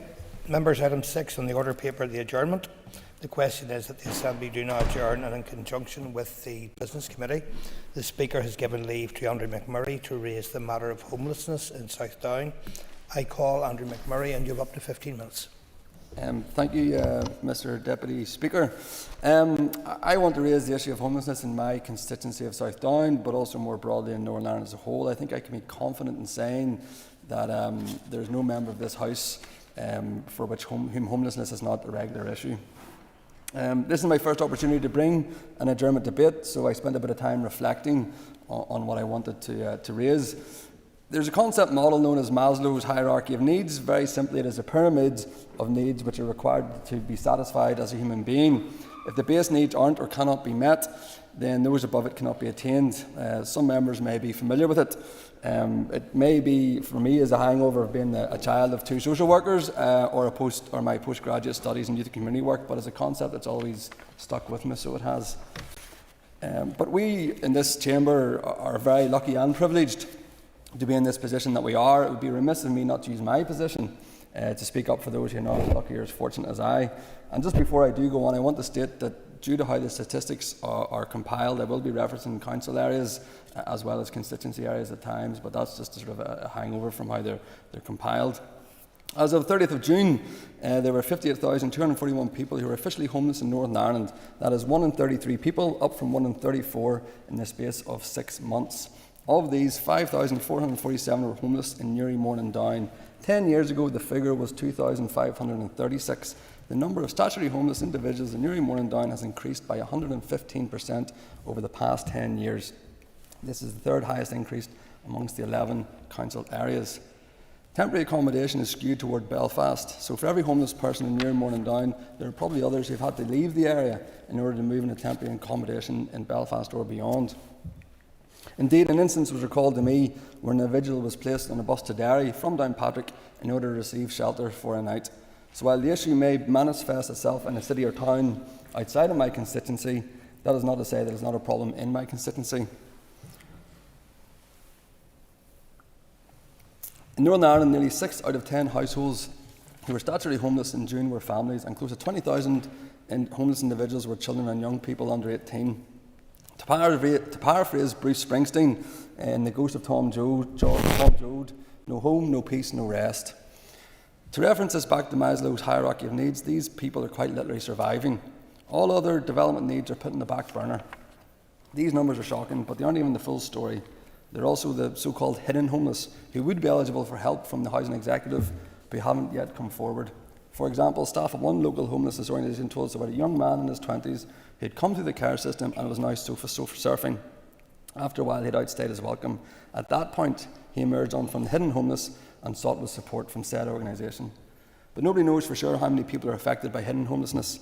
But in 2020, a report by the charity Crisis estimated that the number of people could be between 70,000 and 112,000, or 9 to 15% of all households in Northern Ireland. It is fair to say that Northern Ireland as a whole is experiencing a homeless crisis.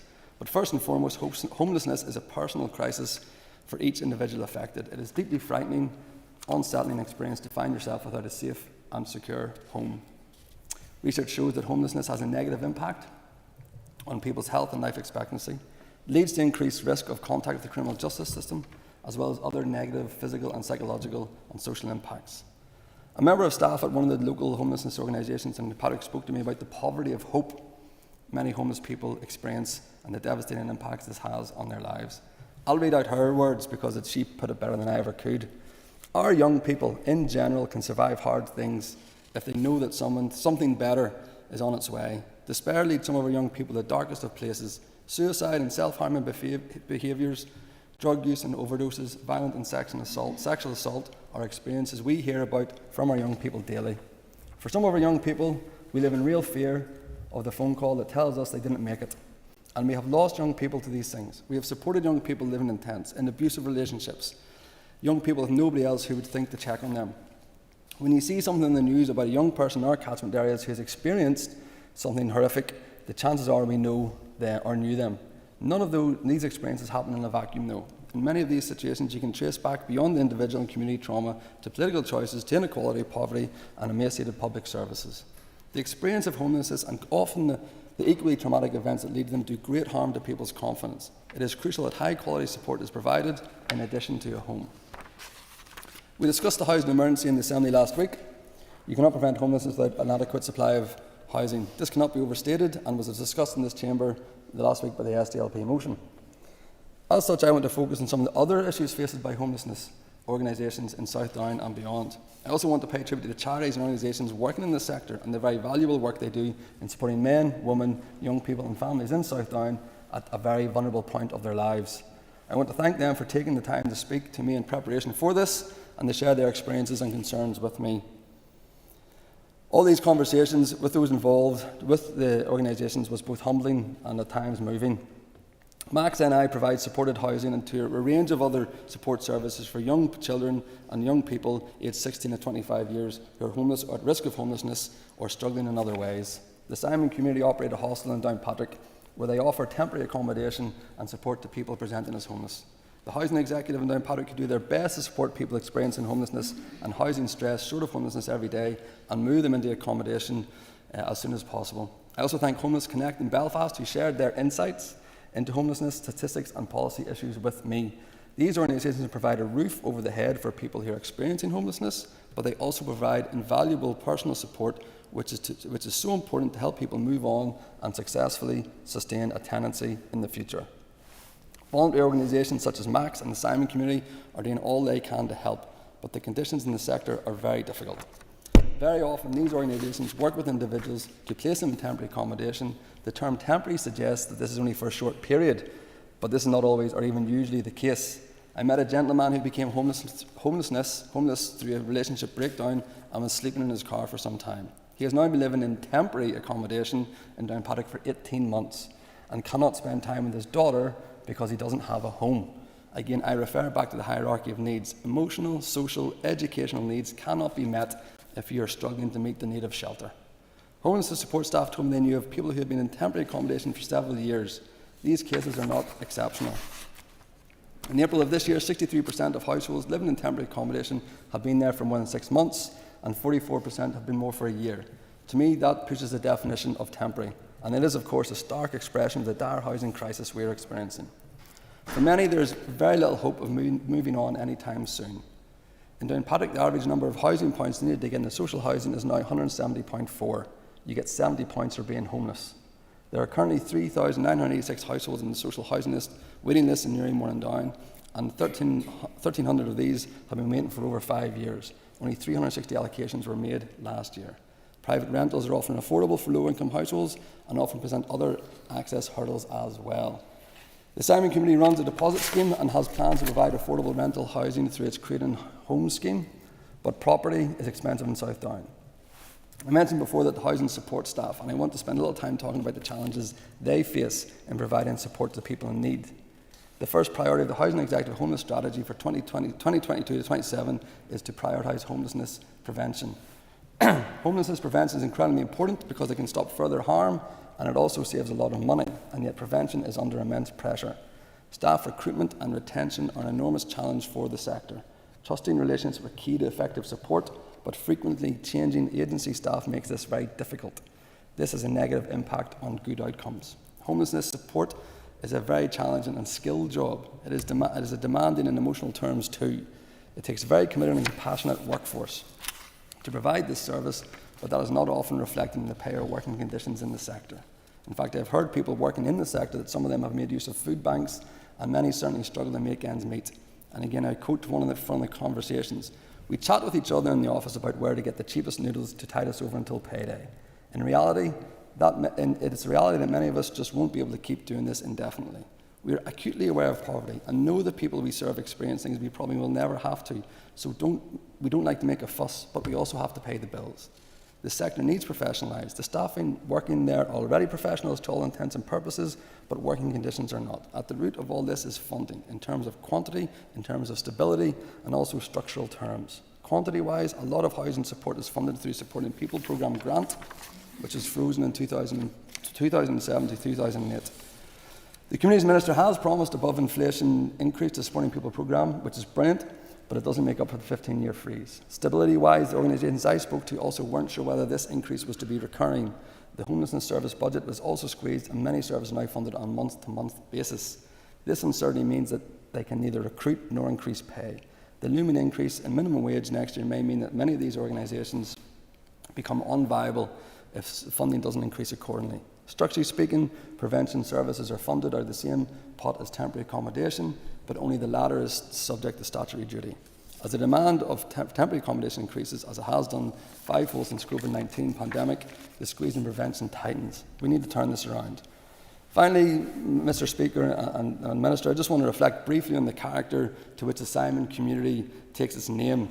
And while this is attributed to the particular organisation, I think the character referenced bears relevance to all those involved in the homelessness sector. Simon of Serene is the gentleman referenced, and if you know, you know.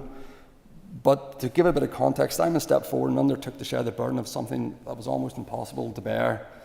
And he had to bear alone. And he did it without speaking, he did it without fanfare, and when he completed the task, he went back unreferenced again into the background. This is very much what those in the homeless sector do with such grace. They deserve our utmost thanks and respect for doing so. Thank you. Thank you. And all other speakers will now have approximately 7 minutes. I call Sinead Ennis. Guramagat Last Cancorla, and I want to sincerely thank my constituency colleague Andrew McMurray for bringing this important debate to the House this evening. Last Cancorla, homelessness is not just a personal misfortune, it is a societal failure. In Ireland today, we are facing a crisis of social and affordable housing made worse by the rising cost of living. With over 88,000 people waiting for social housing, 75% of which are in severe housing stress, it is clear that the current system is unsustainable. Families across the country are being pushed to the brink, and extortionate rent prices coupled with a severe lack of available homes are forcing many into a state of insecurity. Our social housing stock is declining at an alarming and unsustainable rate, and the Department for Communities must take urgent action to stop this. We need bold, immediate steps to ensure new social and affordable homes are built, particularly in areas like South Down, and my colleagues will appreciate that, and we know this all too well, 40% of the rural housing need in the north exists in South Down, and that's a shocking statistic. While co-ownership has been a successful route to home ownership for many, it is severely underutilised in South Down. In 23-24, this area saw only 19 new co-ownership homes delivered, making it one of the lowest performing areas. The Minister must do more to allow families to find a realistic path to sustainable and secure housing. For many of our constituents in South Down, the dream of living in the communities they grew up in is slipping away. In villages like Rostraver and Hilltown and towns like Warmpoint and Kilkeel, the cost of housing has skyrocketed. This, along with the rise in Airbnbs and the shortage of rental properties, is locking young people and families out of their hometowns. The very communities that shape them are becoming financially inaccessible to them. We need immediate, decisive action, and the Minister must recognise the urgency of the crisis and prioritise the publication of the housing supply strategy. This is a critical step towards building new, affordable homes that can secure the future of our communities. This housing crisis affects us all. If we are to ensure a fair, equal and prosperous future, we must tackle it head on, and we must tackle it now. Guramagat. Diane Forsyth. Thank you, Mr Deputy Speaker, and I thank my constituency colleague Andrew McMurray for bringing this debate this evening.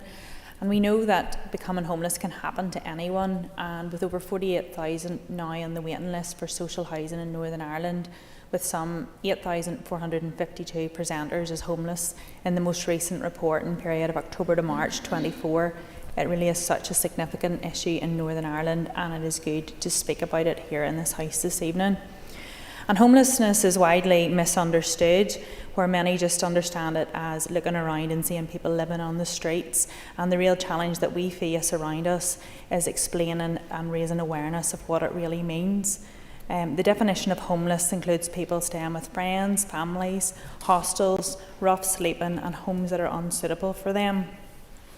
In rural areas like South Down, homelessness looks very different to in urban areas.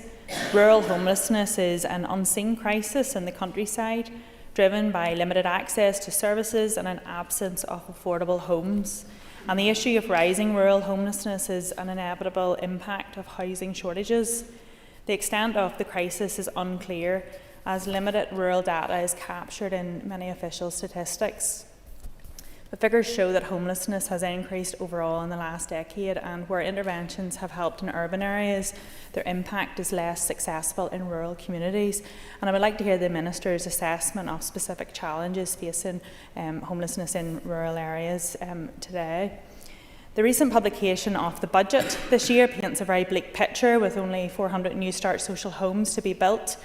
The Housing Executive has made their case, and they've told Communities Minister they need £20 million to more fully fund the Homelessness Fund. The crisis is very real, and we are all well versed in the financial pressures that we face. So I appreciate the Minister is under pressure, but we do need to keep this issue well versed and raise awareness. The issue of temporary housing is significant and acutely felt in South Down, with it being one of the most common things raised with my office in the issues of housing.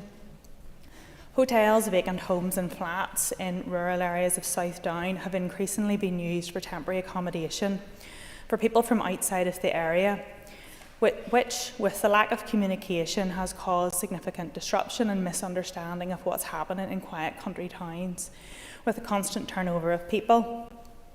The lack of consultation with the community and with local police or elected representatives, with the Housing Executive and some housing associations, has resulted in a lot of local crisis, public meetings and interventions. And in the absence of permanent housing solutions, I really recognise the need for the temporary accommodation, but ask the Minister to please provide some clear guidance to housing bodies to ensure improved communication to communities with relevant stakeholders moving forward.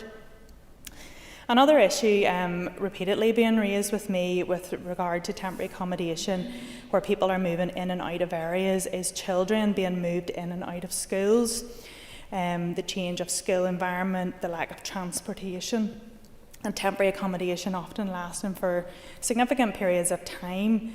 There's a lot of difficulty and communication barriers, and I would ask that officials in EA and the Department for Communities could work more closely together to avoid disruption for these children. The absence of information by constituency or town on homelessness reduces the transparency of where some of the issues lie, especially in areas like South Down, where our data being published is for Newry Morning Down District, which, as Andrew outlined, does demonstrate significant issues and movements. But the transparency around what it means for the rural communities is hard to pull out of that data, as issues are often skewed by the bigger towns and the city of Newry in the reported figures. And to really grasp the issues in those rural areas, we need to be reflecting on how we capture the data and report it. Where the housing supply is limited, and in South Down, whenever any funding is awarded, we face an additional challenge. If and when the budget is awarded, Newry Morning Down Council planning system is one of the slowest in the country, with longest waiting lists, with some 2.5 years before many cases are even being looked at. So this is a potential other crisis if funding becomes available. And I would ask the Minister if there are any plans for his department to work with local councils to help expedite planning whenever any new proposed social housing may become available for the district. And finally, returning to the point I made at the start, anyone can become homeless. And when many people do not even consider themselves homeless, I have many cases of people coming to my office who are facing a variety of issues, with crisis with their health, family issues, and managing addictions, and they're often moving between locations, moving between friends and families, spare rooms and sofa surfing, and I struggle to help them without them being able to accept that they are deemed homeless. And where they can accept that and present as homeless, their journey to the support that they need can be navigated. But what is needed is increased awareness of hidden homelessness and what it really means to people. And I would ask that the Department for Communities is committed to providing information of increasing awareness, and as an elected representative I would be very happy to promote anything I can within the constituency. And as mentioned before, recognition of the voluntary community sector invaluable in this space in South Down, as with many services where things are quite centralised to cities and larger towns, including the churches and, as Andrew mentioned, the Simon community and our County Down Rural Community Network. These organisations are invaluable at providing support and awareness to people in our community when it's needed.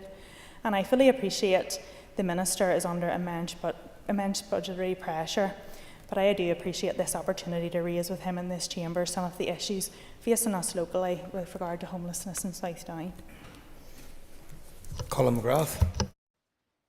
Deputy Speaker, and I thank our constituency colleague Andy McMurray for bringing this adjournment debate to the House today.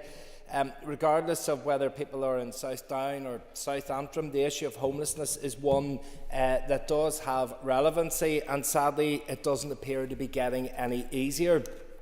All of us here today will have been contacted by people in our constituency offices who are crying out to have a home that they can call their own.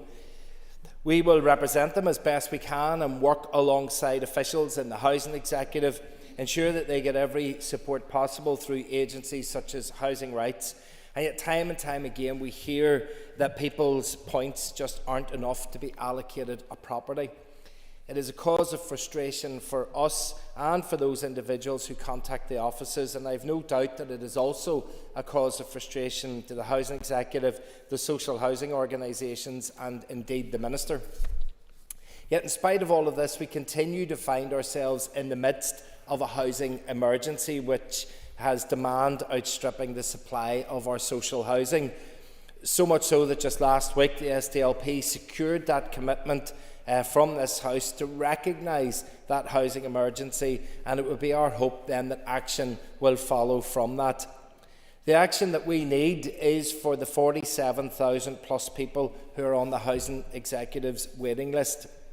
Within our constituency, there are well in excess of 3,000 applicants in housing stress, over 1,000 applicants who are homeless, and over 750 people who are on full duty status. Whether that's from the Point or Downpatrick or the rural areas around the Mournes, we have far too many people and families who are facing homelessness or who are homeless already. And we all know as well that these are not just statistics, but indeed there are people, often with families, that are behind those numbers. And being unable to have a home to call your own causes disruption for families, and being forced to move into temporary accommodation in hostels can often bring an unwarranted stigma. It also masks other issues, as Diane Forsyth has referenced, about education, where families are being moved about and children are having to move from school to school, or they're so far away from school that they have to face long journeys each day to go to the school that they are at. And if we're going to address the matter of homelessness, then one of the things that we really need to address is that of rising rent costs. These really are just spiralling out of control, with Housing Executive rent prices in parts of South Down being the second highest across the north. And in spite of this, the local housing allowance for those in these parts of South Down does not meet that rent price. So I would ask the Minister today, what more can this Executive do to look at the lived reality of those who find themselves in housing stress, having to make an application for social housing and suddenly realise that they can no longer afford to live in an area that has been their home for so many years previously? What hope can the Executive offer those people from across South Down and across the north who are homeless? As one of my constituents reflected to me about the process, saying, "I am tired moving on. It is soul-destroying because you have nothing to look forward to. Family can only do so much, but it does not help you to get a home." The people in South Down that I know who are homeless and who are passionately caring about their area, they do not need another strategy. They need action that will get them a home, and they cannot wait any longer. So when will this Executive start delivering homes for people in South Down? When will this Executive stop letting people down? Deputy Speaker, homelessness and poverty go hand in hand. We must get serious about combating poverty as well. Poverty is, after all, a political choice, And we need our executive to finally choose a course of action that will not leave people in poverty, but give them the best possible start in life, beginning with a home to call their own. So to the Northern Ireland Executive, the people of South Down will undoubtedly say about homelessness and poverty, are you going to do something about it? Can you just get on with it? Thank you. I call Cathy Mason. It is clear that much more must be done to tackle homelessness across our society, and particularly in South Down. And like everyone else, I'd like to thank the member, Andrew McMurray, for bringing this vital issue here to the Assembly floor, and also for referencing those many housing executive stats in our constituency. There is currently limited temporary accommodation in South Down. The Simon community and Max in Downpatrick provide a great level of support to those who are homeless or at risk of homelessness. St Vincent de Paul, the Pantry Food Bank in Castlemaine in Newcastle, and the Foundation Food Bank in Downpatrick are amongst the local organisations that go above and beyond to help vulnerable people access food, home heating, fuel and toys for Christmas, and much more. There are many organisations right across the north who do great work to relocate and rehome individuals who are vulnerable. The distressing reality for many at risk at homelessness is that they are likely to be forced to seek temporary accommodation in either Belfast or Derry if they are unable to rely on family and friends, which they shouldn't have to do. This is the heartbreaking reality for many in South Down, and I sincerely worry for all those who are in temporary accommodation over the Halloween weekend, after we've heard really recently of the heavily pregnant woman in Derry, as she's been told she must move within days from her temporary accommodation in a local hotel due to the city's Halloween celebrations. The 25-year-old nursing student has been failed by the lack of available social and affordable housing, and she has been in and out of hotels and B&Bs since applying for social housing. Homeless organisations provide vital support to people who are currently without a home, and I want to commend all those organisations, volunteers and everyone who have shown immense hard work to provide shelter to the homeless and the most vulnerable, but the reality is that they are under significant pressure. This is unsustainable, putting further strain on those providing help to the most vulnerable in our society. How can we take seriously tackling homelessness when we still haven't seen a long-term plan to tackle the issue? My office, as like others, regularly deals with families facing homelessness, and I must add that our local housing officers do their very best to help and offer the support that they can. But again, the reality is that we do not have enough homes here in the north to place these families. Families are being forced to move their children out of their local schools, out of the communities that they grew up in order to have a temporary roof over their head. We need the Minister and his department to be focused on fixing housing and working to ensure that everyone, particularly young children, have a secure roof over their head. Housing is a human right, and the Minister must work to deliver safe, decent, social and affordable housing as a priority. The recent announcement that the Old Down Hospital site in Downpatrick and the ongoing Clonmel housing development to turn the site into social housing is welcomed, and the process brings fresh hope for construction of much-needed new homes to Downpatrick to commence in early 2025. And this is a significant development after a long period of inactivity, and we are pleased to see the momentum now building to address critical housing needs in the area. The need for single lets and adaptable lifetime homes has never been more pressing, with many local families and individuals waiting for suitable long-term housing solutions, and calling on the Minister to work to ensure that these homes are delivered and delivered now at pace. There cannot be any more delays. We need creative solutions to develop affordable and social homes in Downpatrick, Newcastle, right across South Down and of course right across the north. I call Andy Allen.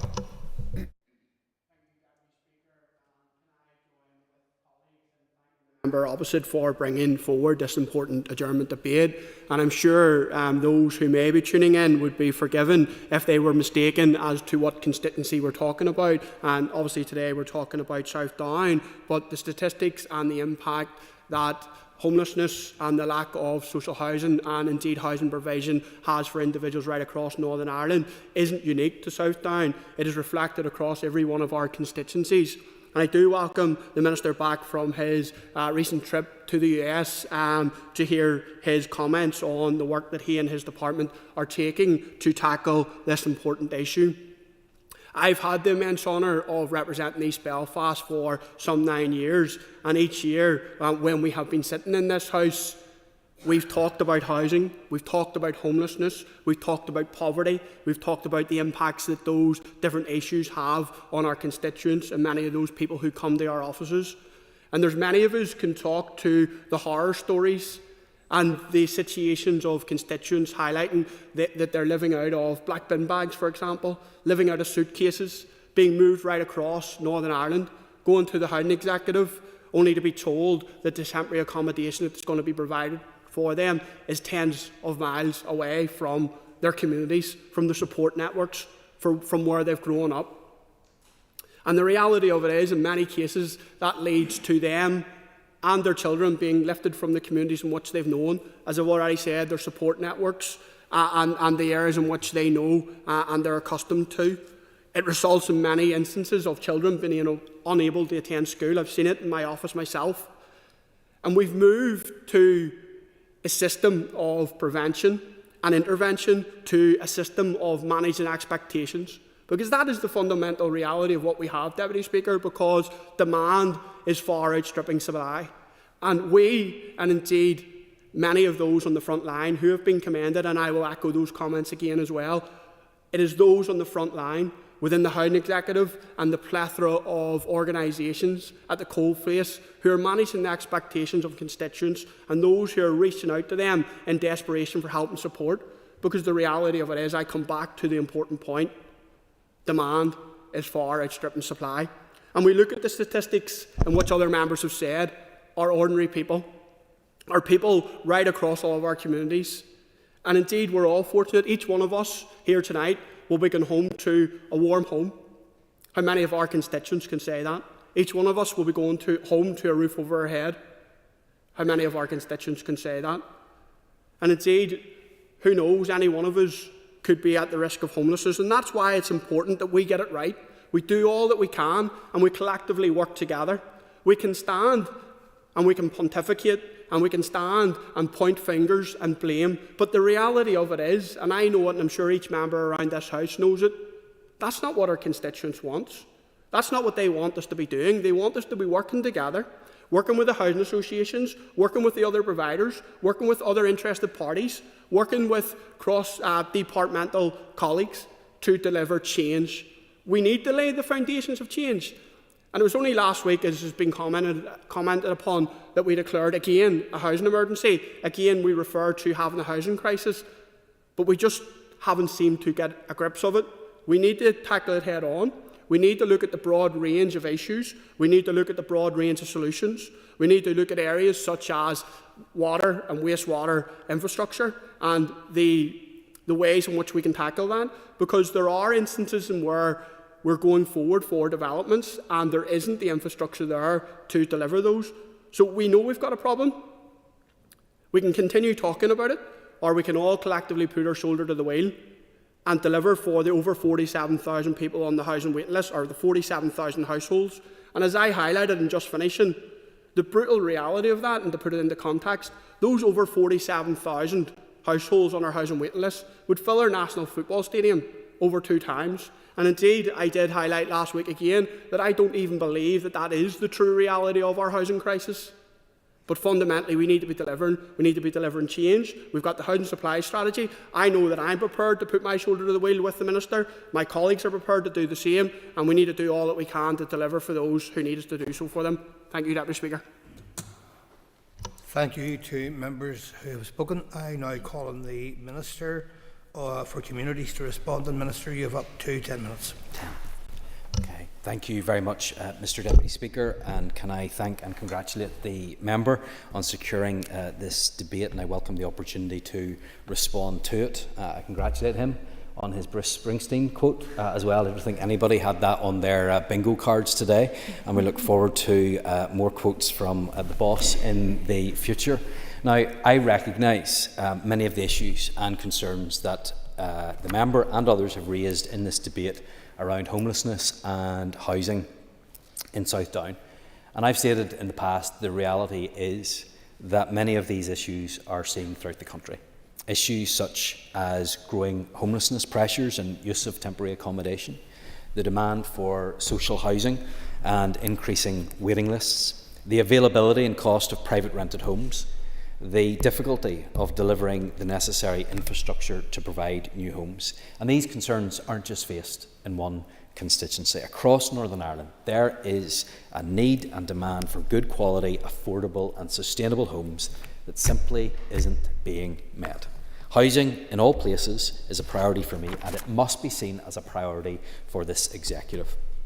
And I have said numerous times in this chamber that we need a whole system approach to address the issues impacting on supply.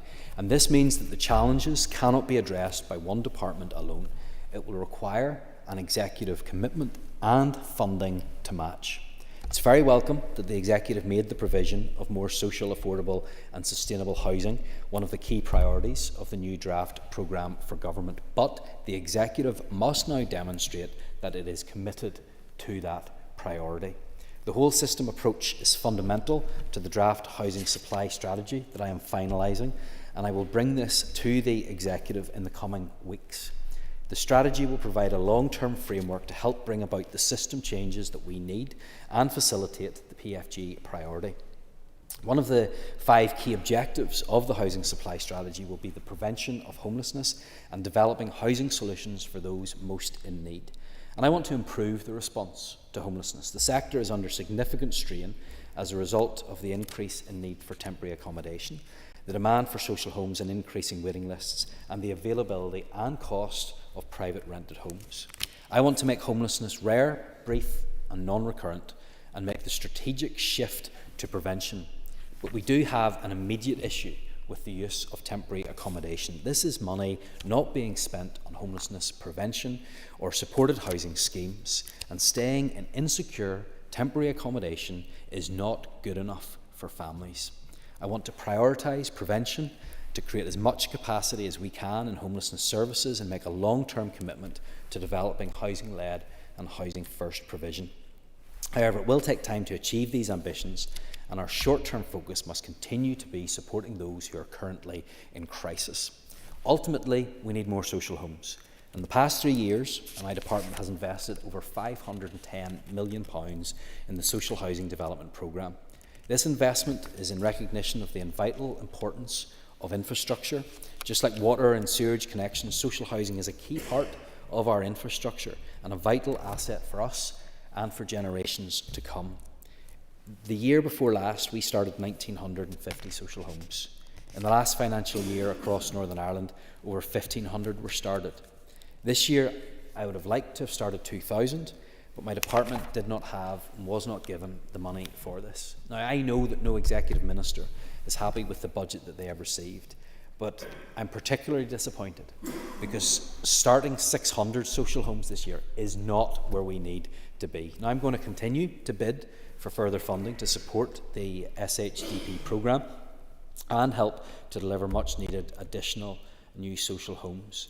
My next priority is to take action to protect the housing executive so that it can continue to provide decent homes for our households and families. And I'm actively pressing for a solution that will enable the housing executive to increase routine and planned investment to deal with maintenance backlogs and a programme of retrofit to improve energy efficiency in homes. But to do this, we need to be in a position where the housing executive can borrow in order to allow the investment that is needed. And this is something that I am pushing on an almost daily basis to ensure we get that change in how the budgeting is treated. And my officials and I are in the process of investigating how we can do that without reclassification or significant restructuring. I'm also going to push forward with work to reform the private rented sector to improve the security and quality of tenure for individuals and families that are using it. And I also want to mention the Supporting People scheme. High quality, effective housing support can make a real difference to people's lives, enabling them to live more independently in the community. And I'm really proud of the Supporting People programme, which has been in place for over 20 years, and for all that it continues to achieve in offering vulnerable people the opportunity to improve their lives and their quality of life. And it is vital that this programme is funded to support young people and those with mental health issues, those with physical or learning disabilities, and older people, so that they can thrive in their homes. So just turning now to some of the comments that were made, and I'm not going to address them all. There was a common theme throughout, but I do want to pick up on something that a number of members had said. Cathy Mason said that I need to be focused on fixing housing, and Sinead Ennis said that immediate action needs to be taken. Andy Allen said that the time for talking is over, we need action. And Colin McGrath asked what it is that we're actually doing to get on with this. Well, look, I'm pleased to say we are making progress on this issue. Now, Mr. McGrath said that we don't need a strategy, that we don't need a plan. He said, well, I'll certainly check the Hansard. He says the last thing that we need is another plan. I think we do actually need a plan. I think we need to be in a place where we bring all of the parties together, because this will take a whole system approach, and that is going to be brought forward. But that does not mean that action has not already been taken. In fact, in the few months that I've been in office, I think action has been taken on issues that have been left for far too long. I have already brought forward... Sorry? Yes, of course. Respectfully, action, yes. How many social homes did we start this year, and what was the target? If the member had been listening to me earlier on, he would have heard those figures. He will understand. He will understand the budgetary constraints. Yes, 600, but he will understand the budgetary constraints that I am under. So even with the budgetary constraints that I am facing, I have taken action in other areas. I'm using the other levers that are at my disposal to actually make a difference on this issue. So intermediate rent wasn't done before in Northern Ireland, now being progressed. Using financial transactions capital to help with move on accommodation. I increased the property value limit for co-ownership. I've given additional funding to the Supporting People programme. I'm securing additional funding for the social housing development programme. For the first time ever, I have been able to secure a commitment in the programme for government that housing is going to be a priority for this executive, and I'm bringing forward a housing supply strategy which recognises that this is not an issue for just one department, because other members have rightly indicated the issues around planning. I have stood up for a Sinn Féin member in the executive because I believe that we need the investment in wastewater infrastructure in order to deal with some of the issues that we are facing as well. That's why it's a whole system approach. That's why we need a plan. And these are actions that are being taken with the limited levers that are available and with the budgetary constraints. Action is still being taken. And why am I taking these actions? Because I recognise and I understand the importance of housing. You give somebody a good home, it helps their educational outcomes, it helps their health outcomes, it helps nearly every other department and the pressures that they face. Safe, secure, warm homes are one of the most important things that we can do, and I'm committed to doing that. I'll give way briefly to the member. I'm sure the Minister will agree that the housing crisis and the challenges facing housing isn't unique to Northern Ireland. Can I maybe ask him to talk to what engagement he's having with colleagues in the UK government around support from them? And he talked about it in the recent housing statement around tackling the UK-wide housing crisis. Sure, I'm just absolutely, and this was helpfully raised at the British Irish Council, and I was able to talk to colleagues from other parts of the UK, Ireland and the other islands about some of the actions that have been taken, and those have been useful and fruitful conversations. And I think it is important that we learn what is happening in other jurisdictions, how we can better use the private sector, how we can make most efficient use of the homes that we currently have. There's some ideas around empty homes and what we can do there as well. But another point that the member raised, which is worth mentioning, is in relation to the demand and supply issue. That goes to the heart of what it is. Sure, bring his remarks to a close. We need to make sure that we have more homes. Lastly, Diane Forsyth, absolutely right to mention rural areas. That is also will be taken account of in the housing supply strategy. I recognise how important this issue is. We're going to work, do everything that we can to make sure that we fix this problem and make sure that everybody in Northern Ireland has a home. Minister, thank you for that response. The Assembly is adjourned.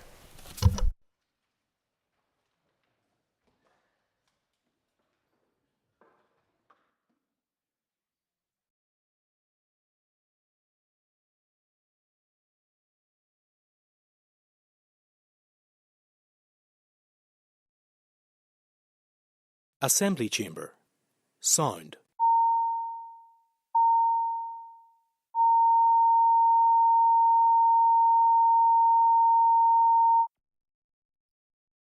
Assembly Chamber. Sound.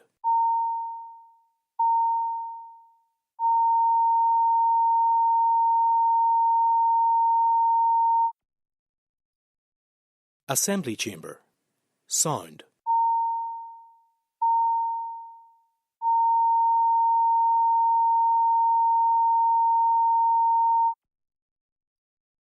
Assembly Chamber.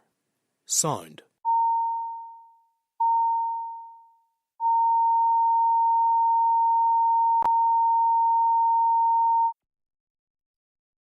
Assembly Chamber.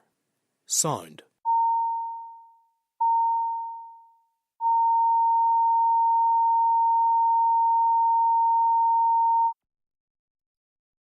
Assembly Chamber. Sound.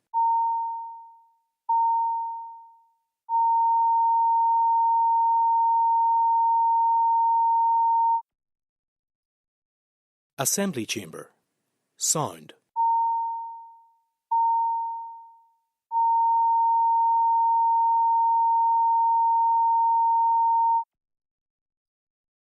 Assembly Chamber. Sound.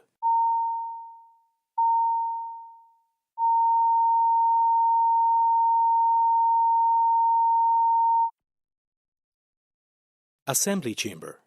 Sound.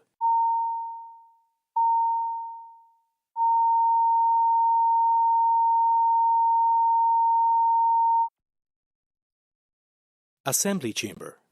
Sound.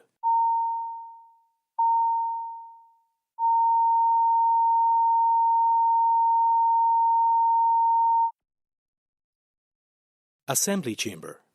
Sound.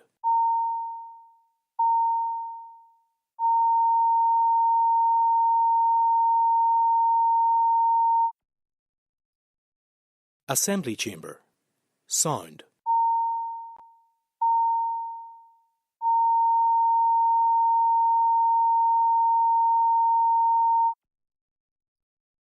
Assembly Chamber.